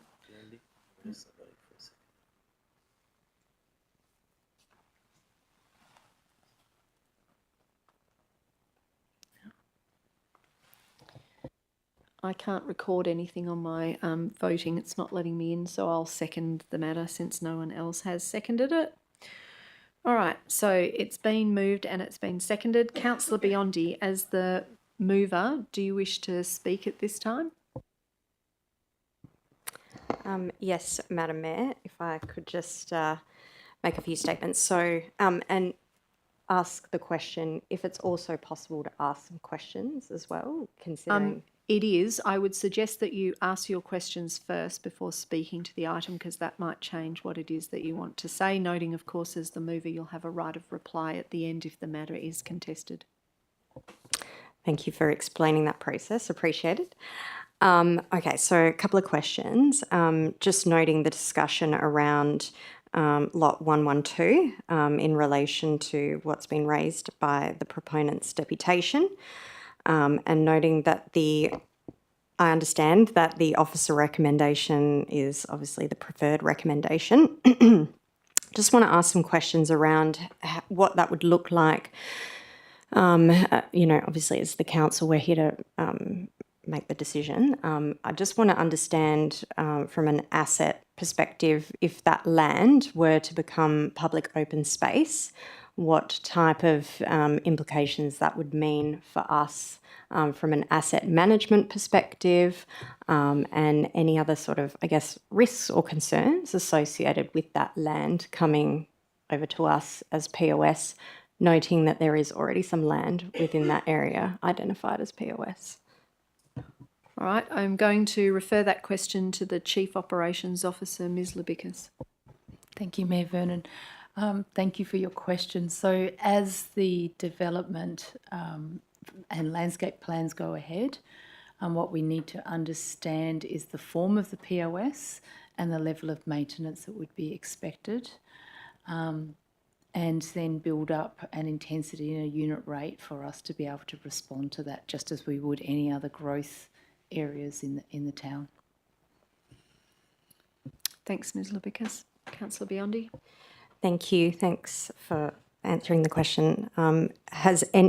And just to clarify for the record, none of that work has been undertaken as part of this assessment process, because obviously you've considered, I guess, the structure plan on its merit. And, would you, and just following on from that part two to that question, would you consider that a significant change if we were to consider that land as POS? Ms Libicus, there appeared to be two parts to that question. I think the first part was the easy one to answer. Thank you, Mayor Vernon. No, we haven't done it for this particular piece of land, but we do it with the peninsula. We've done it with Long Park. We've done it with other assets. So once we understand the footprint, we understand the form, we then look at the standard that it needs to be maintained to, and we would then work out what the resourcing implications are and handle that through the normal budgeting processes. Councillor Biondi. Thank you, Madam Mayor. There's no more questions at this stage, but I will just speak quickly to the officer's recommendation, just generally, and as obviously the debate takes on some form as we go through the evening, I'm sure there will be other viewpoints that come out. But look, generally, I just want to speak to this structure plan as it's currently presented. I just want to congratulate Development WA and TBB, first of all, for the preparation and work that goes into preparing such a complex structure plan with so many landowners. And I think it's fairly obvious from the detailed answers that we've had from the proponent here tonight that they do understand this site and they have come up with a design that is quite well informed. We do have some questions around trees and tree retention. That is a concern that I do share here. I think that's important, particularly given the current footprint and I think what our residents and ratepayers or people that are around this site might expect of this site. I think that's an important aspect here. It's a shame we don't have maybe perhaps a more detailed arborist report, but totally respect that the amount of environmental assessment and work that's gone into this. I'm very supportive of it from that perspective. So generally I am supportive of the officer recommendation and this structure plan I think will hopefully ignite, once it's adopted in its final form, hopefully ignite and inspire the landowners within the area to be able to redevelop and we can see, so we can really understand or I guess see the identity of this area change and improve over time. So overall, I am supportive of the officer recommendation. Thank you. Thanks, Councillor Biondi. Obviously, I'm the seconder of it, but I'm going to ask a few questions first of the administration. I sent through some questions today and I appreciate the answers that have been sent back through the administration. One of the questions that I asked is whether or not there'd been an opportunity for the City of South Perth and the Town of Victoria Park to work together, and whilst I understand the officers have been able to do that, there hasn't been, to the best of my knowledge, any, I guess, collaboration of minds between the Council of South Perth and the Council of Victoria Park. So my question becomes, is there capacity prior to the reaching of a decision to adopt the PSP or otherwise for the councils of South Perth and Victoria Park to come together to have a discussion about whether they have any shared aspirations for this particular precinct? I'm going to go to you, Mr. Doy. Thanks, Mayor Vernon. So rather than determine the precinct structure plan, it is open to council to advertise the town's proposed modifications that we have before us tonight to the community once more as per the planning and development regulations. This, however, would not allow for further modifications to be contemplated during the advertising as a result of the said workshop that you just spoke about with the City of South Perth councillors, but only the modifications determined by council at tonight's OCM. So you would be making a decision to put those modifications of the town that you have before you tonight out to the community, not any others. It is not administration's preference, though, to delay this precinct structure plan. It is important to note that there has been ongoing work, the ongoing working group, and that's described in detail within the report. What I would say as well, that the town, in seeking a potential workshop with elected members at the City of South Perth, we're not aware of the City of South Perth's capacity, nor the applicants, to facilitate such a workshop in the time, and there would be a time frame within which that would need to occur. All right, thank you. Probably leads me into a couple of other questions. Do we have a timing deadline on completion of the position of council with regards to the PSP under the Planning and Development Act or regulations? So in other words, a deadline that cannot be extended or a deadline for which a request can be made for an extension to the WAPC / the department. Mr. Doy? So, and you can intervene here if I'm not answering the question correctly, but we would take a 42-day period to advertise if we were to re-advertise. There is a deadline that we need, once submissions have been received, that we need to determine the precinct structure plan and provide it to the department, which is a 60-day period. All right, thank you. So if I understand it correctly, then from the timing of the receipt of the public submissions, we would hit the 1 August mark, but therefore we'd need to get our stuff in by 31 July. Would that be right, Mr. Dewey? From the timing of these submissions coming in, you said 60 days we have to get it done after the submissions. That could be correct. I would need to just have a little think just to make sure that that's the right timing. But that is correct, and I know that timing for this work has been coordinated with the town receiving and having the opportunity to determine, as well as City of South Perth at the same time. So the complexity of this precinct structure plan being across 2 local government areas, the alignment of that timing is important so it can be sent to the department within that time. So City of South Perth, I believe, are receiving this precinct structure plan at agenda briefing tonight to be determined in 2 weeks in order to meet that time frame. I think actually their meeting is next week. It's 1 week. So I understand what you've said about the timing and about advertising the town's modifications and the time that would require. But I guess I'm wondering, is there an option in between that? So not advertising the town's modifications, but deferring this item to allow potentially that collaboration to occur so that both councils can see where they sit, and then they come back at a later meeting of their respective councils to decide what they're going to do. And it might be that there's no difference in what's before us now, or it might be that there is something that we have determined collaboratively that we would like to see happen, because I'm still not clear on what's the requirement to go out and advertise versus what we're proposing now, because what you're proposing us to do now is modifications to the PSP to be adopted without any further advertising. So the need for further advertising, I'm not really quite clear on why that would be necessary, because that's the answer you gave me when I said, could we sort of like almost halt the process and do the workshop? And you'd said, well, what we could do is go out and advertise, but that's going to then involve another statutory process. So not quite clear in my head about whether there is an option to simply defer this item to a later date, possibly the August OCM for both councils, and allow us to try and host that workshop in the meantime. Is that possible? It's not possible to defer the item.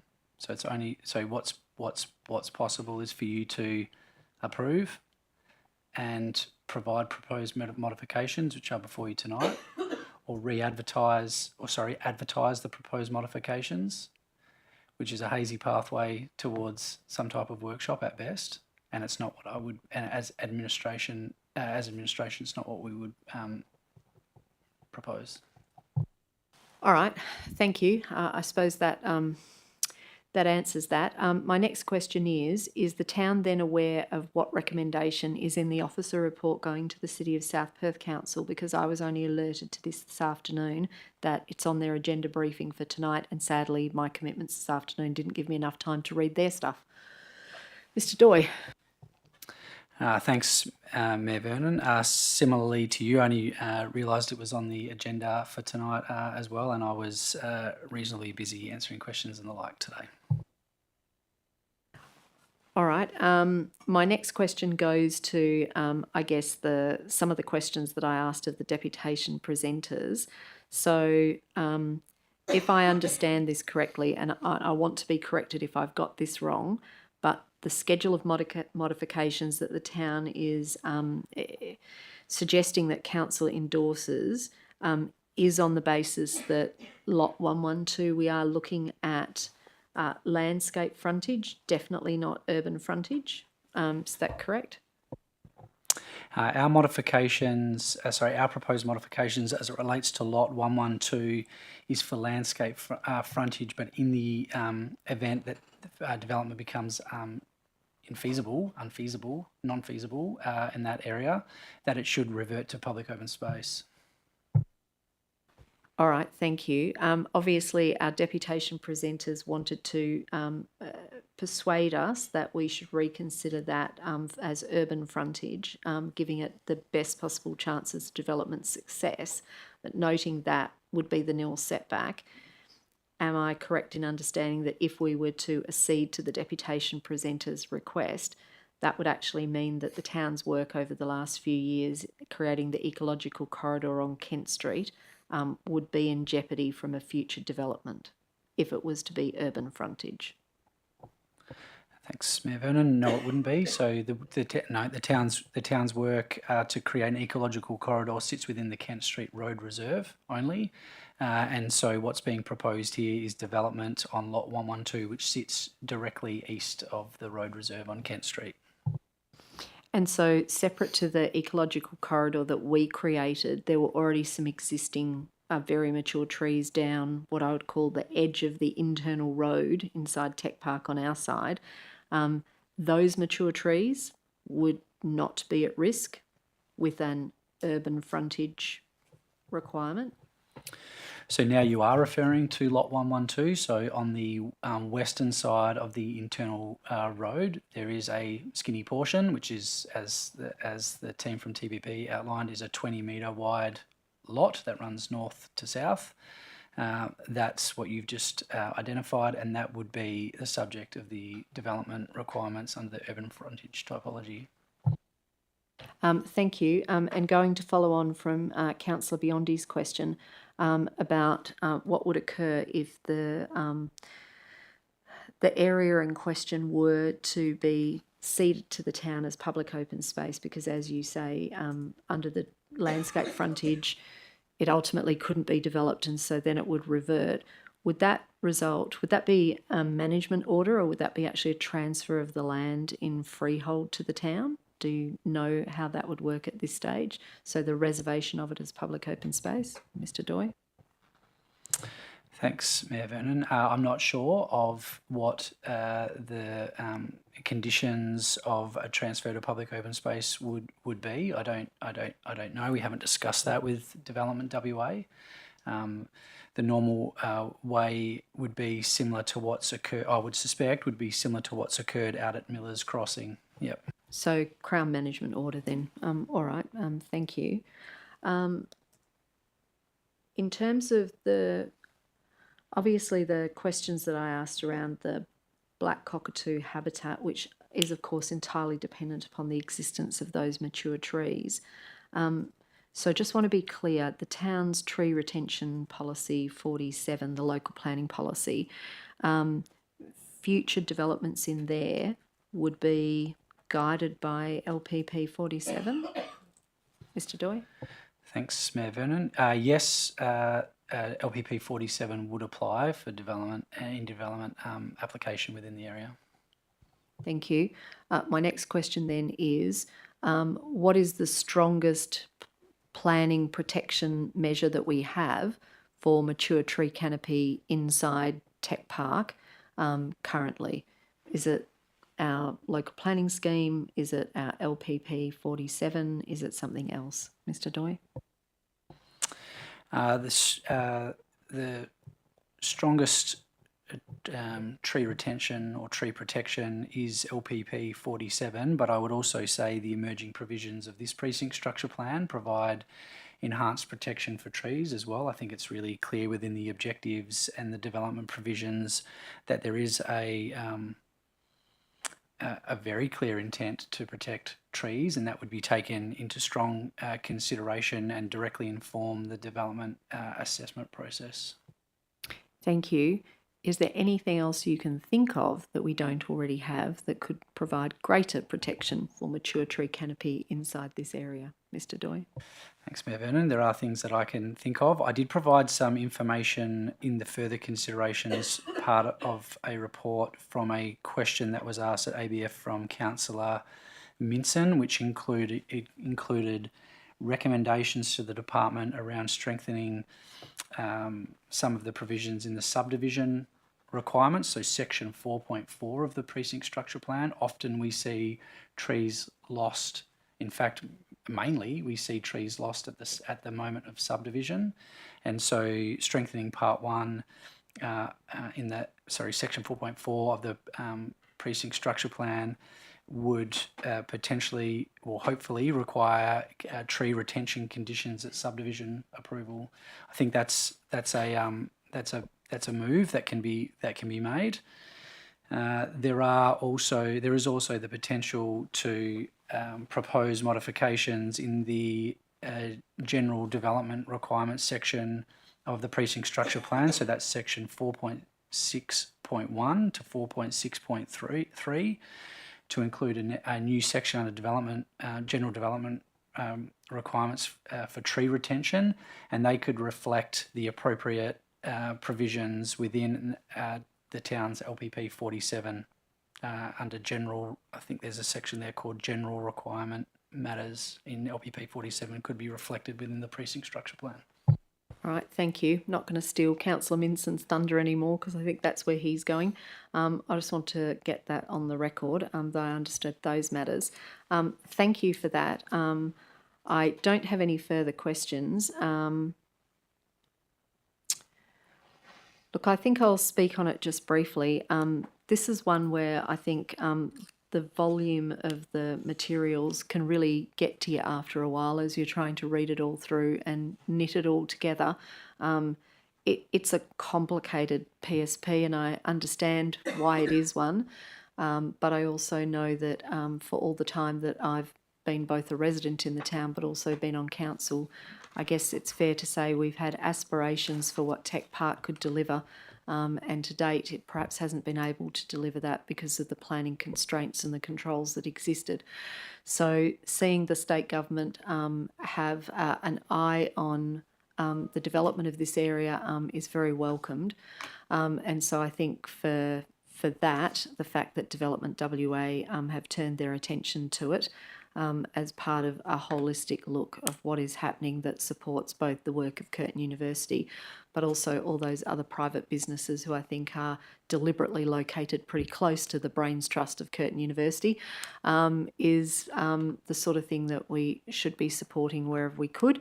Having said that, I remain reasonably nervous about what might happen in the future with regards to development there.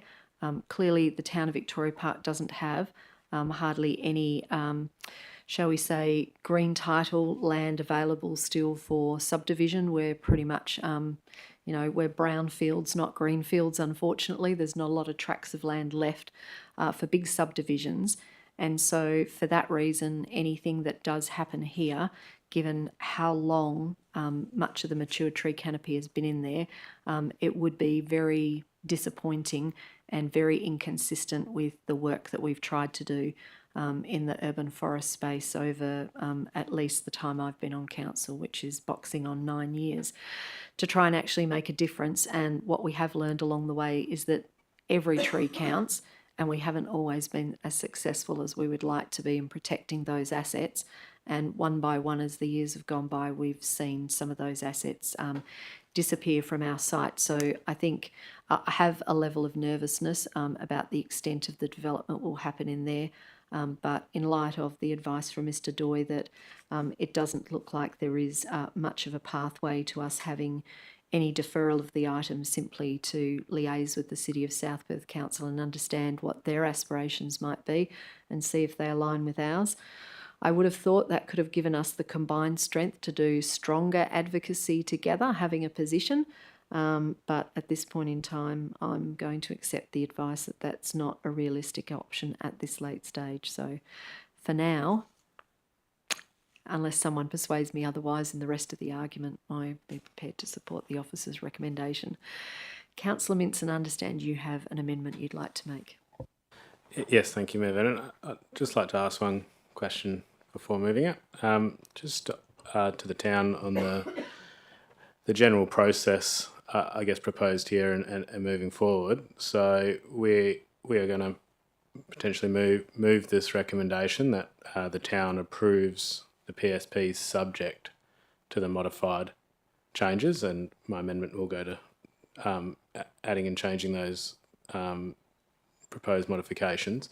So at that stage, that goes to DPLH, or West Australian Planning Commission, and they will do an assessment and from there they have the opportunity to, I guess, take on board some of the modifications, all of them, none of them, and then regardless of that, approve the WAPC, approve the PSP.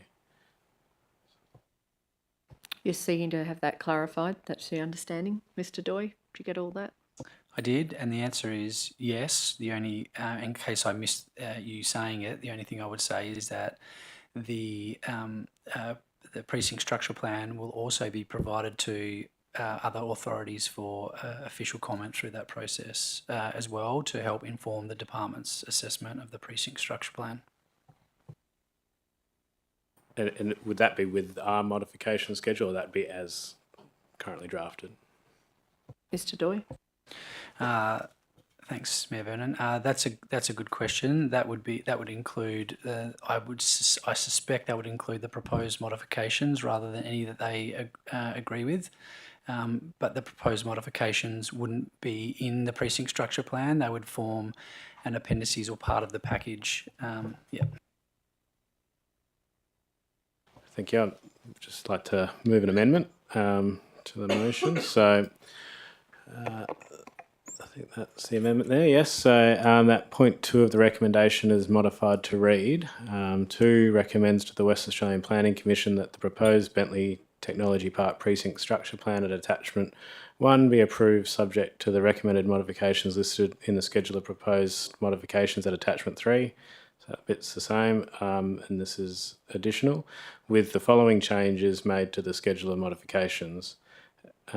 A, include a proposed modification that amends the PSP to provide clearer direction to prioritise the protection of existing trees and deep soil areas within the PSP via point 1, strengthened wording within Part 1, Section 4.4 subdivision requirements to require provisions for mature tree retention as a condition of subdivision approval.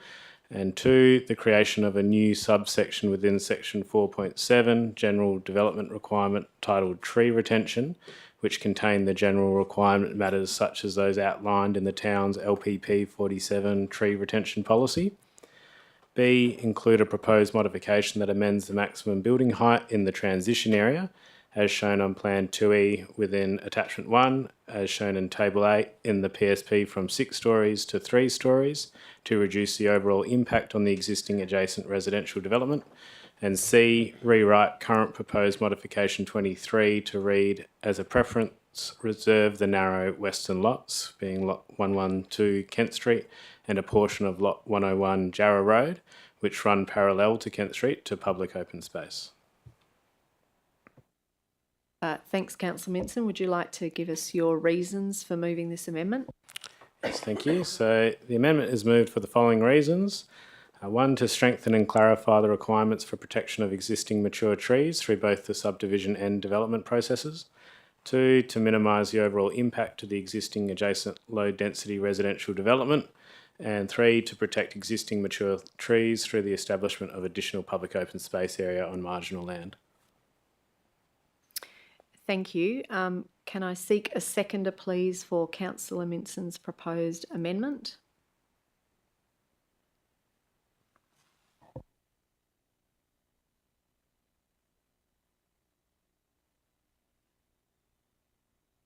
Still seeking a seconder?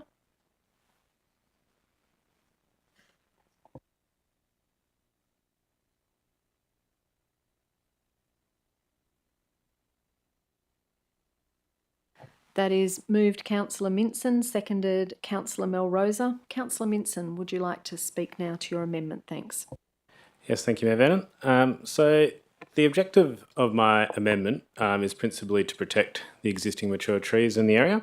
We've talked about a lot about it tonight, so I think there's been clear feedback, and I think we all understand that the mature pine trees in particular are of great importance to the endangered and vulnerable black cockatoo species. So there was significant evidence presented, particularly by the DBCA in their responses in the schedule of submissions, that those trees in that area are providing significant food source and roosting habitat, which are both listed as significant, concerns through both state and federal environmental agencies. I think we all know that that the numbers of black cockatoos around the Perth region are declining rapidly, and that's been principally driven by the loss of habitat. So I think that is obviously a great concern for all of us, and I think we need to take some action to address that risk. So there are clearly trees in this area that I think are deserving to be protected. So the first point of my amendment inserts, so I guess the first part of the first point of my amendment inserts a requirement which must be given just due regard during the subdivision process. So that particular wording has been given to me by the town as a way to insert, I guess, the consideration of mature tree protections through the subdivision process. As we've heard and as we know, that really a lot of the tree clearing happens within actually the subdivision process, not necessarily the DA process. So I think it's important that we do have, I guess, consideration given to tree retention in there.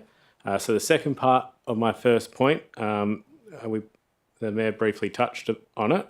So LPP 47 tree retention policy is the policy that we've recently adopted, which is to give protections to our trees in the town. And while ideally that LPP 47 will be given due consideration during the development application process, I think we need to be cognizant that quite a lot of these developments won't necessarily come to the town as the principal decision maker. A lot of them may go through the development assessment panels or the significant development assessment unit, who, while obviously using the same planning framework, may give stronger consideration to different aspects of it. So I think it's appropriate to really bring out the general requirements in LPP 47 into the PSP. So it's right there front and centre. This is what the town expects in regards to tree retention.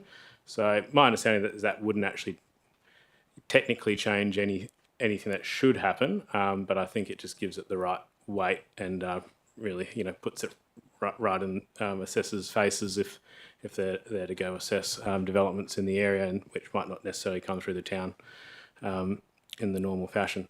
The second point of my amendment is about the transition area. So this little strip of land, it's very, very tiny. It's not the whole length of Jarrah Road. It's just a little portion at the back edge of a car park where that big pharmaceutical research facility is. And that area actually is quite a lot closer to Jarrah Road than any of the other lots. All the other lots are behind a bigger public open space width, and they're also behind an additional road. So they've got quite significant setback already. This little transition area is right close to the road. It is something that we received community feedback about the impact to the low density residential area. So taking this down to a 3-storey limit is actually in line with original planning that the town had for the area. I think it was in the activity centre planning documents that said that transition area should be 3 stories.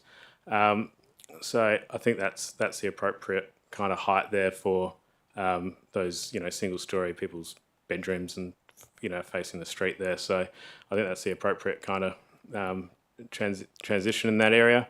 I'd note that the level differences aren't as pronounced at that end of the street as they are in other areas of the street. And I'd also note that actually the concept designs that are in the PSP, those kind of building bulk concepts, actually do show that area is like 3-storey, and it does look like the right type of building for that area. The third point of my amendment is about creating the public open space on those long lots. So I think we've talked about that quite a bit tonight. So I think it's important, and to me that's the most effective way to protect a good number of mature trees in the area. I have concerns that for developments of actual, the significant bulk of the lots within the area, there isn't I guess, minimum open space requirements or plot ratio limits to actually physically constrain the size of a building proposed on a site. So I do have concerns that we could lose some trees. I am comfortable that that the objectives are really clear about retaining trees, but I guess there's no real physical kind of number, for protection. It's all, I guess, around objectives, and which to me isn't as strong. But I think for what we can do though is highlight that area, that long strip. It's got a lot of mature trees on it. They're a lot of the pine ones that we're talking about for the food and the roosting habitats for the black cockies. Obviously, it's quite marginal developable land. I think we heard quite a bit about that tonight. That I don't really see too many really value options to actually build there. So I don't think we're losing a significant potential for the area.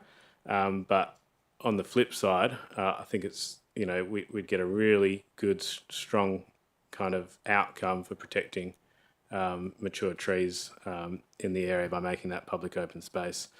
I think it's important to note that we've spent a lot of money and effort on that eco corridor that runs adjacent to that site, and while it's not the same site, I think having the large mature trees obviously enhances the biodiversity across that site.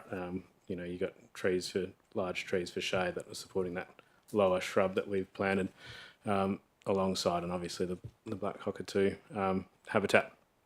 So I hope my fellow elected members can support that amendment. I think we've, in general terms, received some supportive feedback from the deputation. While maybe not all of these are their first preference, I don't think they're all necessarily deal breakers. So, and I think this kind of would strike the right balance with all parties. So, commend the amendment. Thank you. Thanks, Councillor Minson. Councillor Melrosa, as the seconder, would you like to speak to the amendment? Very briefly, just in relation to point 4, I wasn't originally very comfortable with this, but after hearing the proponents suggest that they were not so fussed and weren't going to die in a ditch over it, I gave it a bit more thought and realised it was really only a minor ask that Dan was asking for 3 metres in a 3 metre setback. So, but taking the point that some of the community members mentioned overshadowing and the like, I don't really see that to be too much of an issue, given that the site is south of Jarrah Road and overlooking issues and mainly overshadowing issues don't really occur from that orientation. So I feel like that public open space is probably pretty good in terms of the interface and deals with all those issues anyway. So whether it's 3 stories or 6 stories, it's not really a major consideration. So I'd be happy to support all of the points, including that one. All right. Thanks, Councillor Melrosa. I'm going to ask, are there any questions that anyone needs to ask about this amendment? Councillor Cruiser.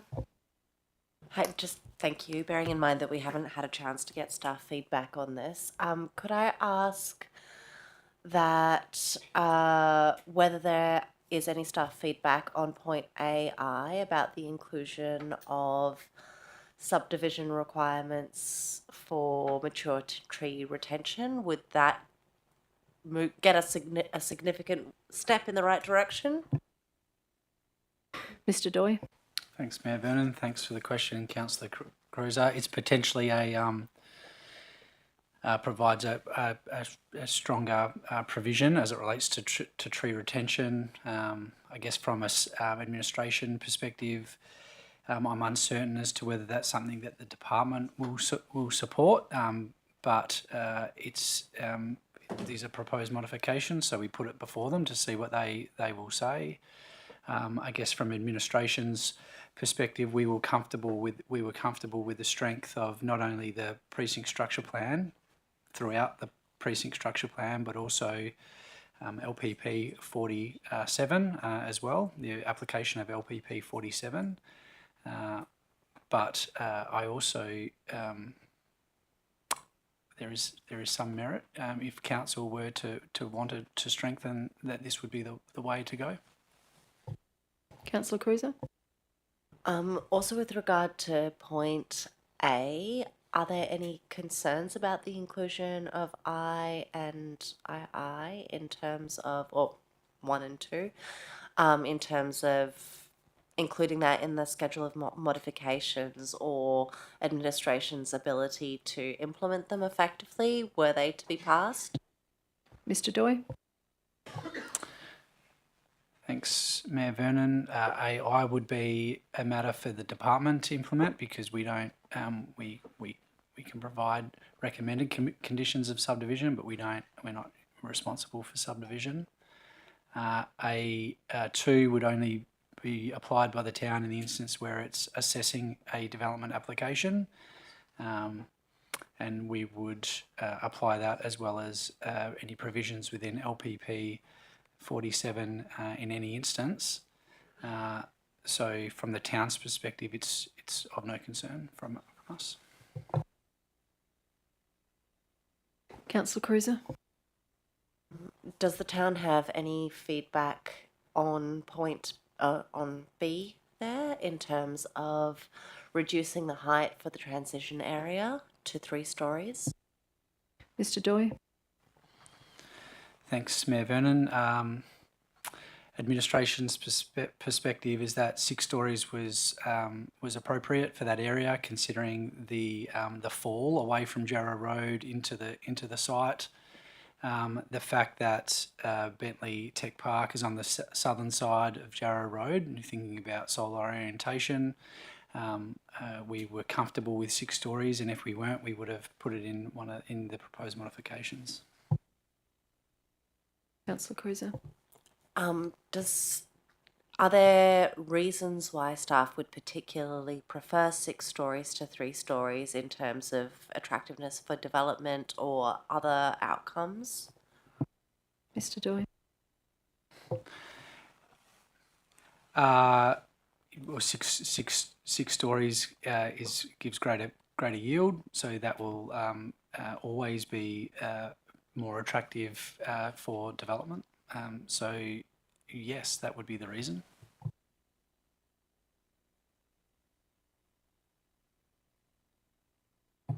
Thank you. Could I also ask, with regards to C, does the area listed in this amendment overlap with the area that was discussed tonight in the deputation when it comes to a preference for that being either taken on, either retained as urban frontage or turned into public open space?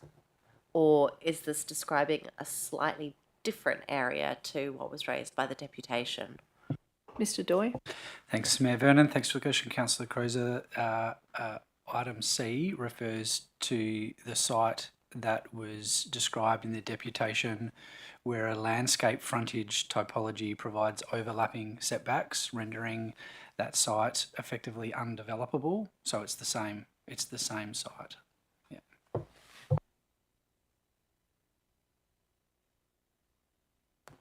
Thank you. When the town was recommending that area as landscape frontage, was that because there was a preference for that to not be developed and retained as green space? Mr Doy?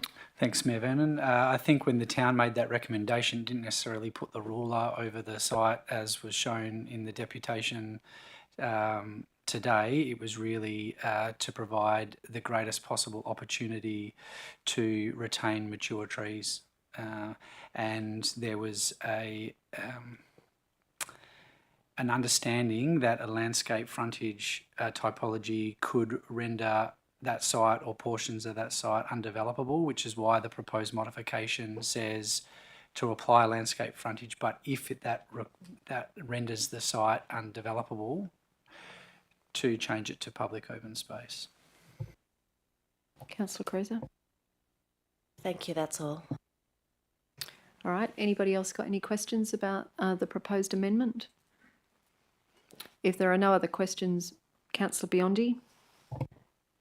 I'm not sure if this is the right point to ask my question, Madam Mayor, but is there a possibility of voting on this in parts? Yep, there's always a possibility if elected members would like the opportunity to vote on the amendment in sections. We can certainly put that to the vote separately. It's been moved and it's been seconded, so we can certainly do that. I wanted to know if there were more questions because clearly need to manage our expectations for the meeting. We've been sitting more than 2 hours and my normal rule is that we'll have a short break at the 8:30 mark. So the things that I want to be able to manage in the meeting are whether or not there's going to be any dissent to the proposed amendment. If there is dissent to the amendment, then clearly we need to hear on that basis. My proposal would be that those who, if there is dissent, that people speak in dissent about that part they're in dissent of. I won't seek to move the matters separately just yet. I want people to speak to the amendment. And if they're only speaking to one part of the amendment, they should confine their remarks to say, I'm only interested in this part of the amendment and this is the part I'm opposing. Want to then wrap up the debate in relation to the amendment before we actually get to go back to the substantive item, noting that we only probably have one more substantive item of business left to go, but it is the case that we're already beyond that 2-hour mark. So what I'm thinking is if elected members can give me an indication if they are looking to debate the amendment, it might be that some might appreciate a couple of minutes to gather their thoughts. But yes, I'm more than happy to put Councillor Minson's amendment for voting separately on each of parts, what would be called A, B and C. So on that basis, I'll formally ask, is there going to be dissent to any part of Councillor Minson's amendment? So we have an indication that there is. So that's fine. So we will need to move to debate. So on that basis, noting that you've heard that I'm prepared to put them for the vote separately, I am going to propose, because it is a matter of everyone's comfort, I'm going to propose that we have a short 10-minute break so that people can stretch their legs and use the facilities if they wish, and those who may wish to be considering what they need to say will do that now. And when we come back, we'll hear the actual debate on the item that remains. So on that basis, I'm going to move procedurally at 8:48 p.m. That we adjourn the meeting to 8:58 p.m. Seconder for that, please. Thanks, Councillor Anderson. That's seconded. Is there any dissent? There being no dissent, declare that carried unanimously. Thank you. We are adjourned temporarily for just on 10 minutes. Thank you.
All right, everyone.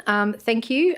We are back. It is 9:02 p.m. From our short break. So prior to the break, we'd had indication that Councillor Minson's amendment, which has been moved and seconded, there is some opposition to it.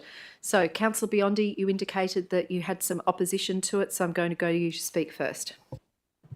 Thank you, Madam Mayor. So just for the record, it's partial dissent to this one.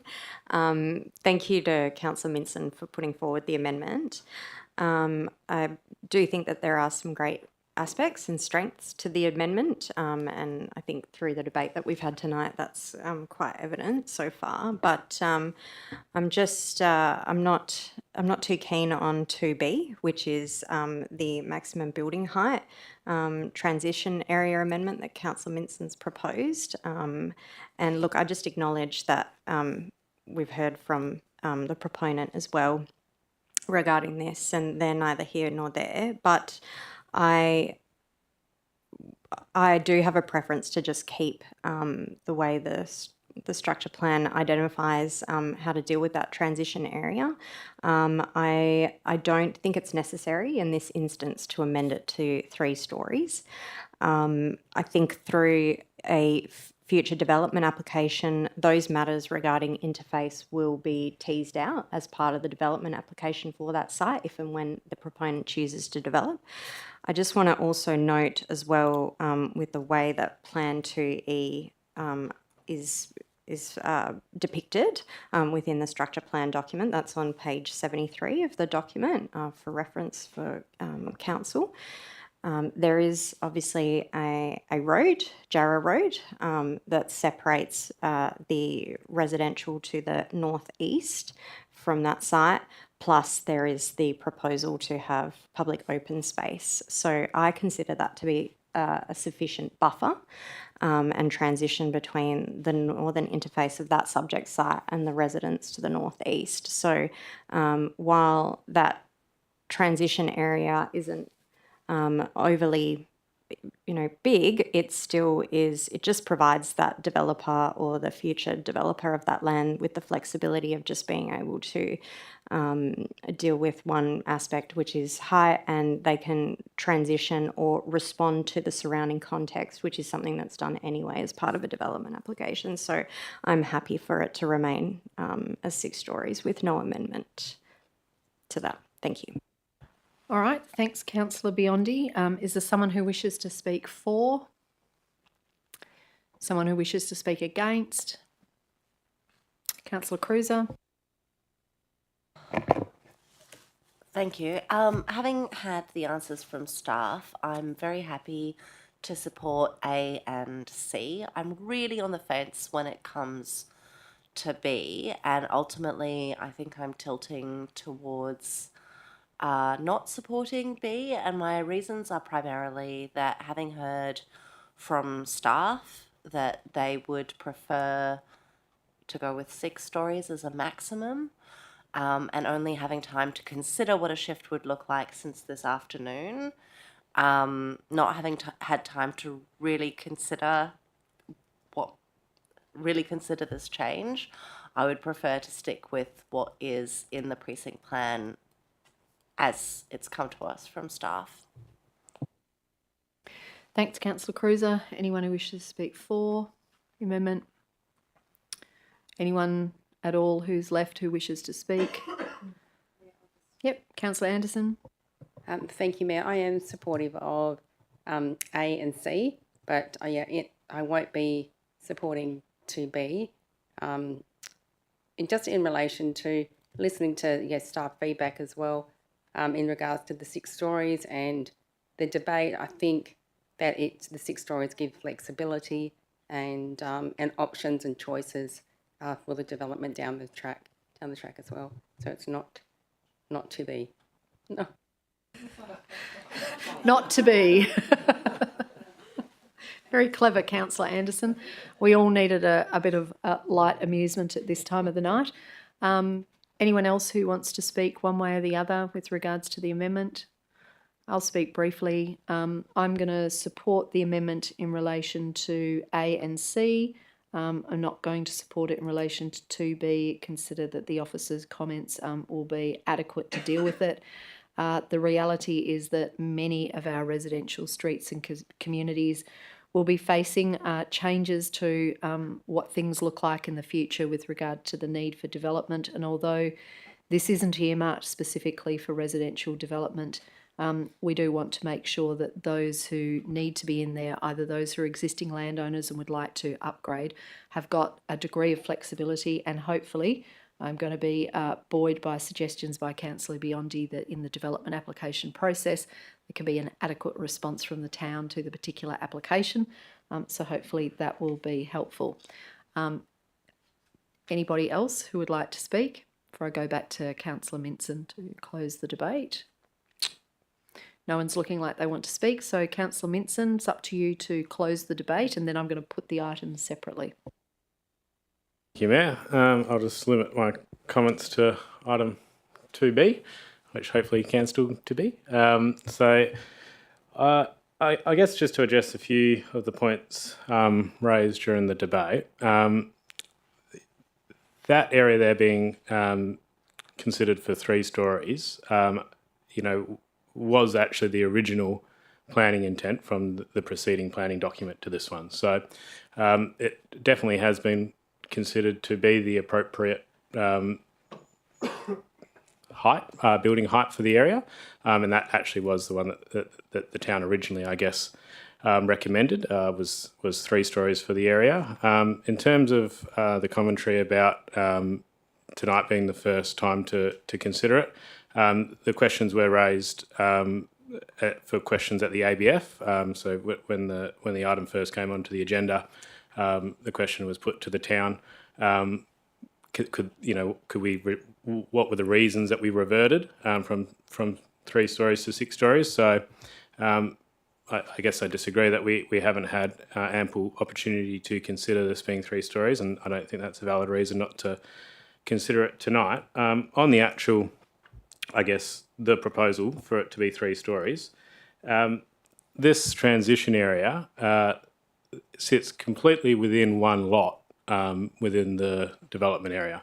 It's all within the one lot, which is that large pharmaceutical research development building. You might have seen it there. It's the one with the stacks and lots of steam coming out all the time. It's it's probably the most utilised facility. I'm very confident it's the most utilised facility in the whole area at the moment. This transition area is completely within that lot. I've measured it out. The transition area is 2,000 square metres. The total site of that lot is 35,000 square metres. So this transition area represents only 5% of the lot in question. And again, we're not saying you can't develop that area. We're just saying it's 3 stories, not 6 stories. So I don't think it will impact development potential at all. That's such an insignificant change to a site of that size. So I don't think we should be voting against that amendment because you're worried that we won't see development there. I think we have to consider the community feedback that we have received. That is the new information we had, and it is one of the themes that came through was communities' concern with the 6-story buildings up against the low density residential area. It was one of the key feedbacks. That, alongside the tree protections, were the 2 key themes that I noted in the submissions.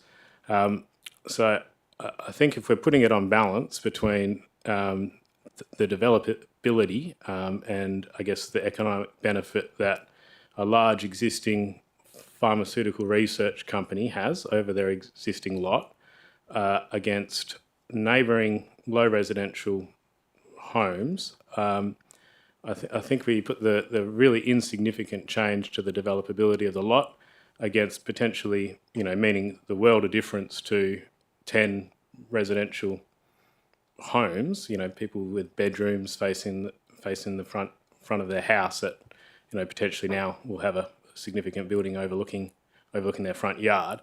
To me, that's a very, very easy decision. So I do maybe reconsider, request you to reconsider, I guess, any dissent to the amendment. That it is quite a modest change, and I think it would actually generate quite a bit of benefit to a select few people and those residents there without really any cost to anyone. So hope you to reconsider. Thank you. Thanks, Councillor Minson. So that closes debate on the amendment. So now I'm going to ask the Minutes Secretary to simply note down what the results of the voting are. So I think she's kindly divvied them up so we can actually see them on the screen. So what's on the screen now? No chance of blowing it up a little, is there? Just old eyes. Thank you. Thank you. That's perfect. So this is A. So although as I read the screen, the letter A is not particularly clear, but it is melted into the word include, but that's pretty much where it goes. So going to ask you now, I'm going to do it this way. Based on the argument I've heard from you, is there any dissent to A? No. So there's no dissent to A, so that can be recorded as all votes are present and accounted for in favour.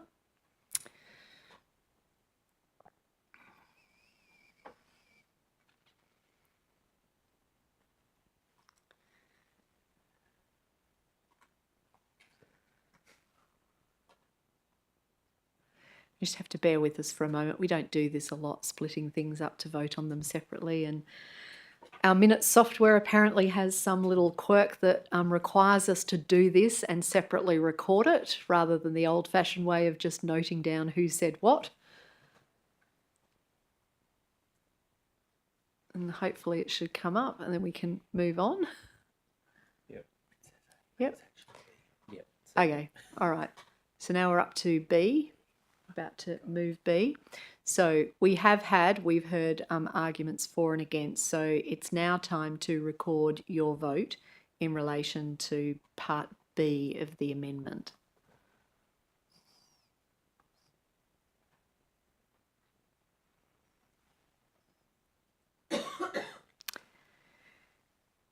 And once again, my computer is not letting me vote on anything, which is so very, very helpful.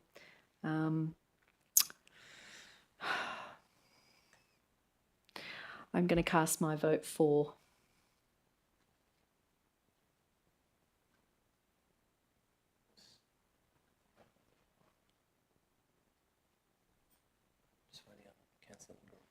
Councillor Ingram, we're still waiting on your vote. Having problems. If at any stage you're having problems, you can always just go on the microphone and tell us how you cast your vote, because we're going to know anyway. Won't be kept a secret for long.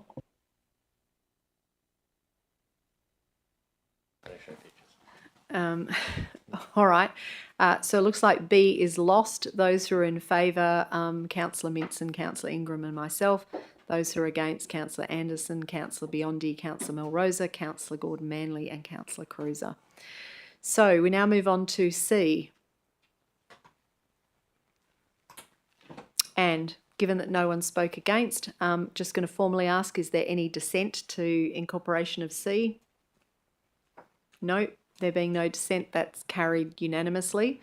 So, Councillor Minson, you've had partial success on your amendment, so we now know what it looks like.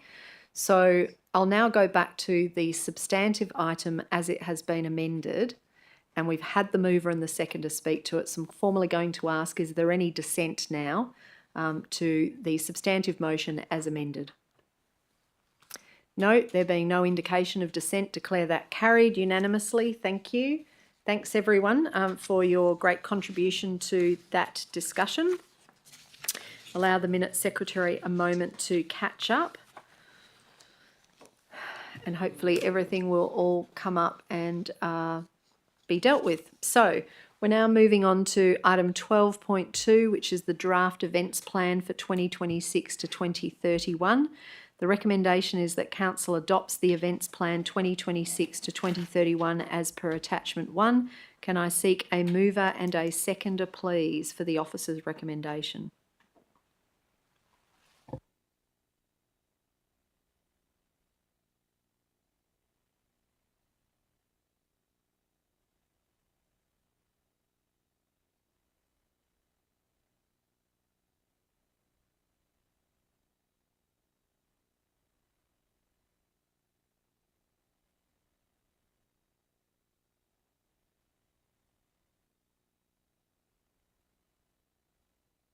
So that's moved Councillor Cruiser, seconded Councillor Minson. Councillor Cruiser is the mover. Did you wish to be heard? No. Councillor Minson is the seconder. Did you wish to be heard? No. Is there any dissent to this, or are there any questions? Councillor Ingram, I think you'd indicated you wanted to ask some questions about this item. Yes, I have questions. Thank you, Mayor Vernon. Yep, if you'd like to proceed to those now. Sure, thank you. So I was just digging through it earlier this afternoon, and with regards to some of the details around the implementation plan formation, at page 12, I believe it talks to including input from external stakeholders as well as all internal departments on the focus area deliverables. I wanted to clarify whether council and elected members will also be consulted as part of that annual implementation plan and review process. Mr Doy, back in the hot seat again. No one heard you say that loud enough, Mr Doy. You said you love it, so now I've put it on the record.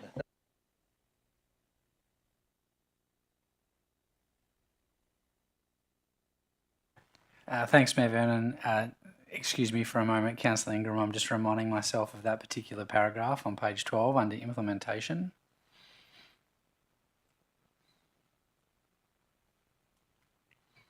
And if I can just clarify, Mayor Vernon, the nature of the question is whether elected members will be engaged as part of the implementation along with external stakeholders and internal departments. That was the question. Yeah. That was the question as I understood it, yes. Yeah, and that's an easy question to answer because the answer is yes, absolutely. So the primary way that we would engage with councillors is through the budget process. Through the budget process, we, as we did this year, will outline the annual events plan, which is a comprehensive list of all of the events that are coming up in the year ahead, which has a figure attached, a proposed figure attached to that, and we will workshop that through with council. There may be other ways, but that's the primary way that we would engage. Councillor Ingram. Great, thank you for that. So the other thing, well, other couple of things I wanted to get to,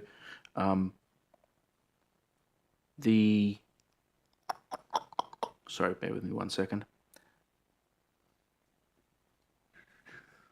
Yeah, there was a definition provided inside the substance of that draft regarding private events. I just wanted to clarify if that's indicating that as part of the plan, there may be private events held and funded by public ratepayers as part of the public event strategy. I was a bit confused by that, that's all. Mr Doy.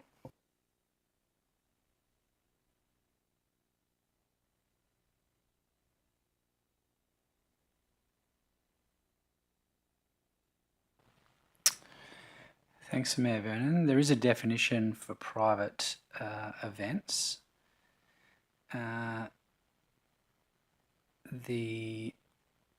Where private events would apply within the actual implementation, it's definitely not described within the actions as they relate to the focus areas, but where a private event applies could be to do with sponsorship. It could be to do with hiring of town facilities or public open spaces for events. Thinking about this on the run, the only way that I could think that that town funding would go to a private event, as per the definition, maybe some type of VIP business-related event, but I'm struggling to contemplate a instance where the town would fund a private event under the description in Appendix 3. Yeah, it would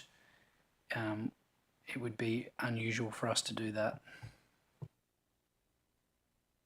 Councillor Ingram. Okay, thank you for that. Another term that has popped up inside this that I've seen referenced repeatedly, and I'm struggling to understand the definition as the context moves around quite a bit, is the use of the phrase priority population. So I was curious what the town's definition of that is. Thanks. Mr Doy.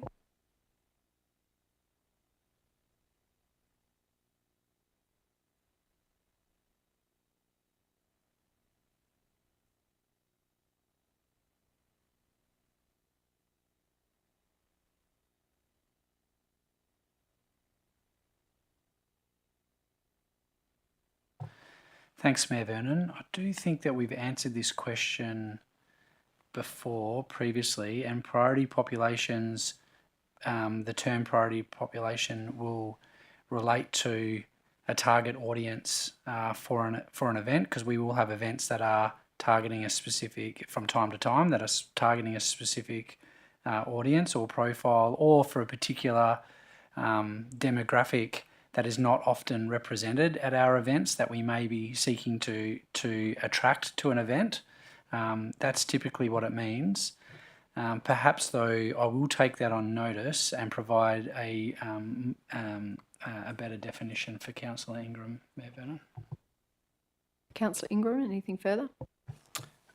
Yes, actually, obviously asking between the two of those with private events and priority populations, the line of questioning sort of leads to that natural question of whether there will be private-based events targeting these specific priority populations, or whatever exactly that definition was to apply to. That's sort of the question I was running, because I couldn't see the reference to private events within the structure. So is that something that the town has envisaged as part of the implementation plans that are proposed under this plan? Mr. Doy? Thanks, Mayor Vernon. Not to my knowledge, no, that wouldn't be the case. Great, thanks. And another one, which is just a little bit further down in the theory of change model material, which I'm sure a few people have perhaps gotten accustomed to and glazed over, but I still skimmed through it. It mentioned that the social outcomes are the changes in knowledge, skills, awareness, behaviour, level of functioning or status experienced by stakeholders resulting from their involvement with the planned activities. And I believe that's on page 17. I'm just curious if that is going to be something that drives the desired sort of event planning schedule or events that are proposed, as opposed to things that focus on direct engagement, economic benefit, or sense of community and collaboration. So I just wanted to see how that balances, if I can. Thanks. Mr. Doy? Thanks, Mayor Vernon. The outcomes that will drive the events planning and the overall implementation is not the theory of change model that's shown in the appendices. It's the theory of change that's being created specific to the events plan on page 7 of the plan. And so it is those the vision, objectives and outcomes, then subsequent focus areas, of which we can see the actions below, those objectives and outcomes, that will be a core driver of the design of the overall events program and those events specifically. Great, thanks for clearing that up for me. Thanks, Councillor Ingram. I might just ask a quick question. I did send through some questions this afternoon and answers were received, but I have a different question that tackles somewhat the same issue but from a different way. So in the vision statement for the plan, which appears on page 6 of attachment 12.2.1, it says the plan aligns to the following town strategies and 6 of them are listed. And I note that 2 of the plans that I referred to in my email, namely the Access and Inclusion Plan and Reconciliation Action Plan, are not listed in this section. And so whilst I asked a different question about their relatability to the focus areas, is there any reason why those 2 particular informing plans could not be referenced in here, given that the focus areas do appear to speak to matters that appear in both the intent and objectives of our Access and Inclusion Plan and our Reconciliation Action Plan? So in other words, that would not require them to all to be listed again.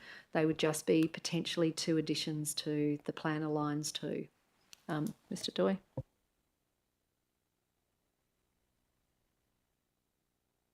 Thanks, Mayor Vernon. The reason why they're not listed, and in my view they don't need to be listed, is because the Reconciliation Action Plan and the Access and Inclusion Plan, as well as, Access and Inclusion Plan and Reconciliation Action Plan, as well as a number of other action plans of the town, fall under the Public Health and Wellbeing Strategy.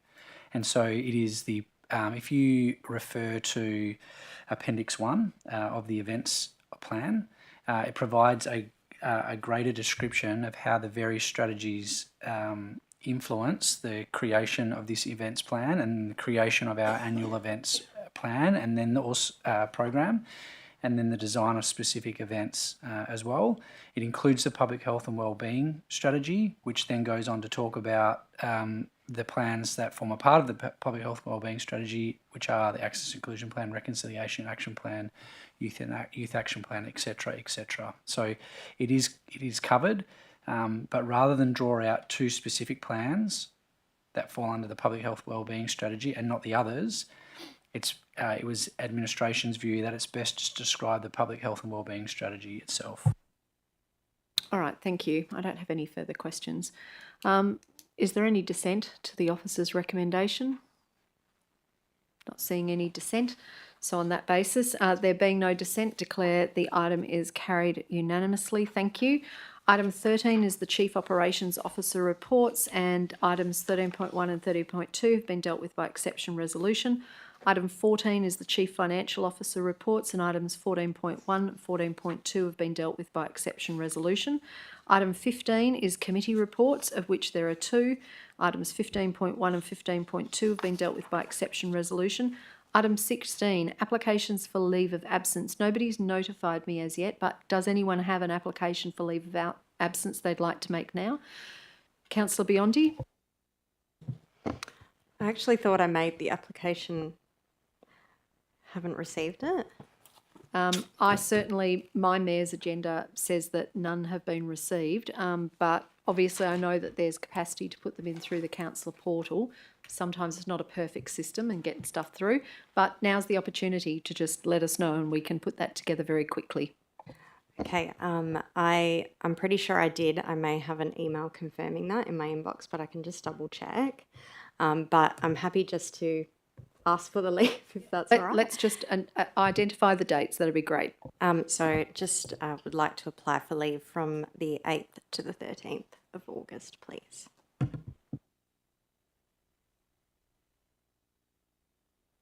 All right, is there anyone else? Councillor Melrosa? Yep. Better do it this time because last time I forgot. That's a good reason why we have it on the agenda every month. And I don't think I'll get in time if I wait. So this will be for August and I don't even know if we're sitting, so it won't probably be a matter, but August 28th to September 4th. Yep, so we have Councillor Biondi from the 8th of August to the 13th of August inclusive, and we have Councillor Melrosa from the 28th of August to the 4th of September inclusive are the dates I have. Is there anybody else who's seeking an approved leave of absence for any dates? No? All right, we just check that the Minutes Secretary's got those dates up. I think we have. All right, so I'm happy to move that. Can I seek a seconder, please?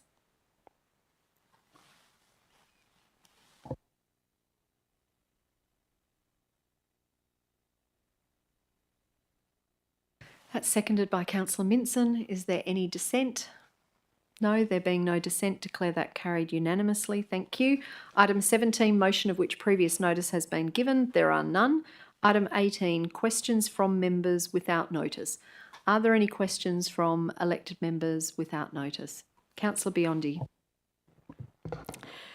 Just following on from the leave application, obviously when we enter something into the portal, is it possible, and I've just forwarded a copy of my application through, I received confirmation. I've just noticed on some of the other things that we do through the portal, we don't receive that confirmation. Is it possible to arrange that as part of the system to get that copy sent to us of what we've put through, whether it's impartiality, interest, things like that? That way we also have a record that we've done it. Yep, the Manager of Governance is pretty loudly said without his microphone, yes, we can look into that. So, yes, we can. We can look into that. Any other questions from elected members without notice? No? All right, we'll move on to item 19 is new business of an urgent nature introduced by decision of the meeting. There is none. Item 20 is public question time, which I now open at 9:32 p.m. and close at 9:32 p.m, noting that there are no members of the public remaining in the gallery. Item 21 is public statement time, which I also open at 9:32pm and close at 9:32pm on the basis there are no members of the public remaining in the gallery. Item 22 is meeting closed to the public. We have no such items for which the meeting needs to be closed for the public. And there being no further business of this council meeting, I now declare the council meeting is closed at 9:33pm. Thank you everyone for your contributions tonight. Thank you to those who joined us on live streaming, and we are adjourned.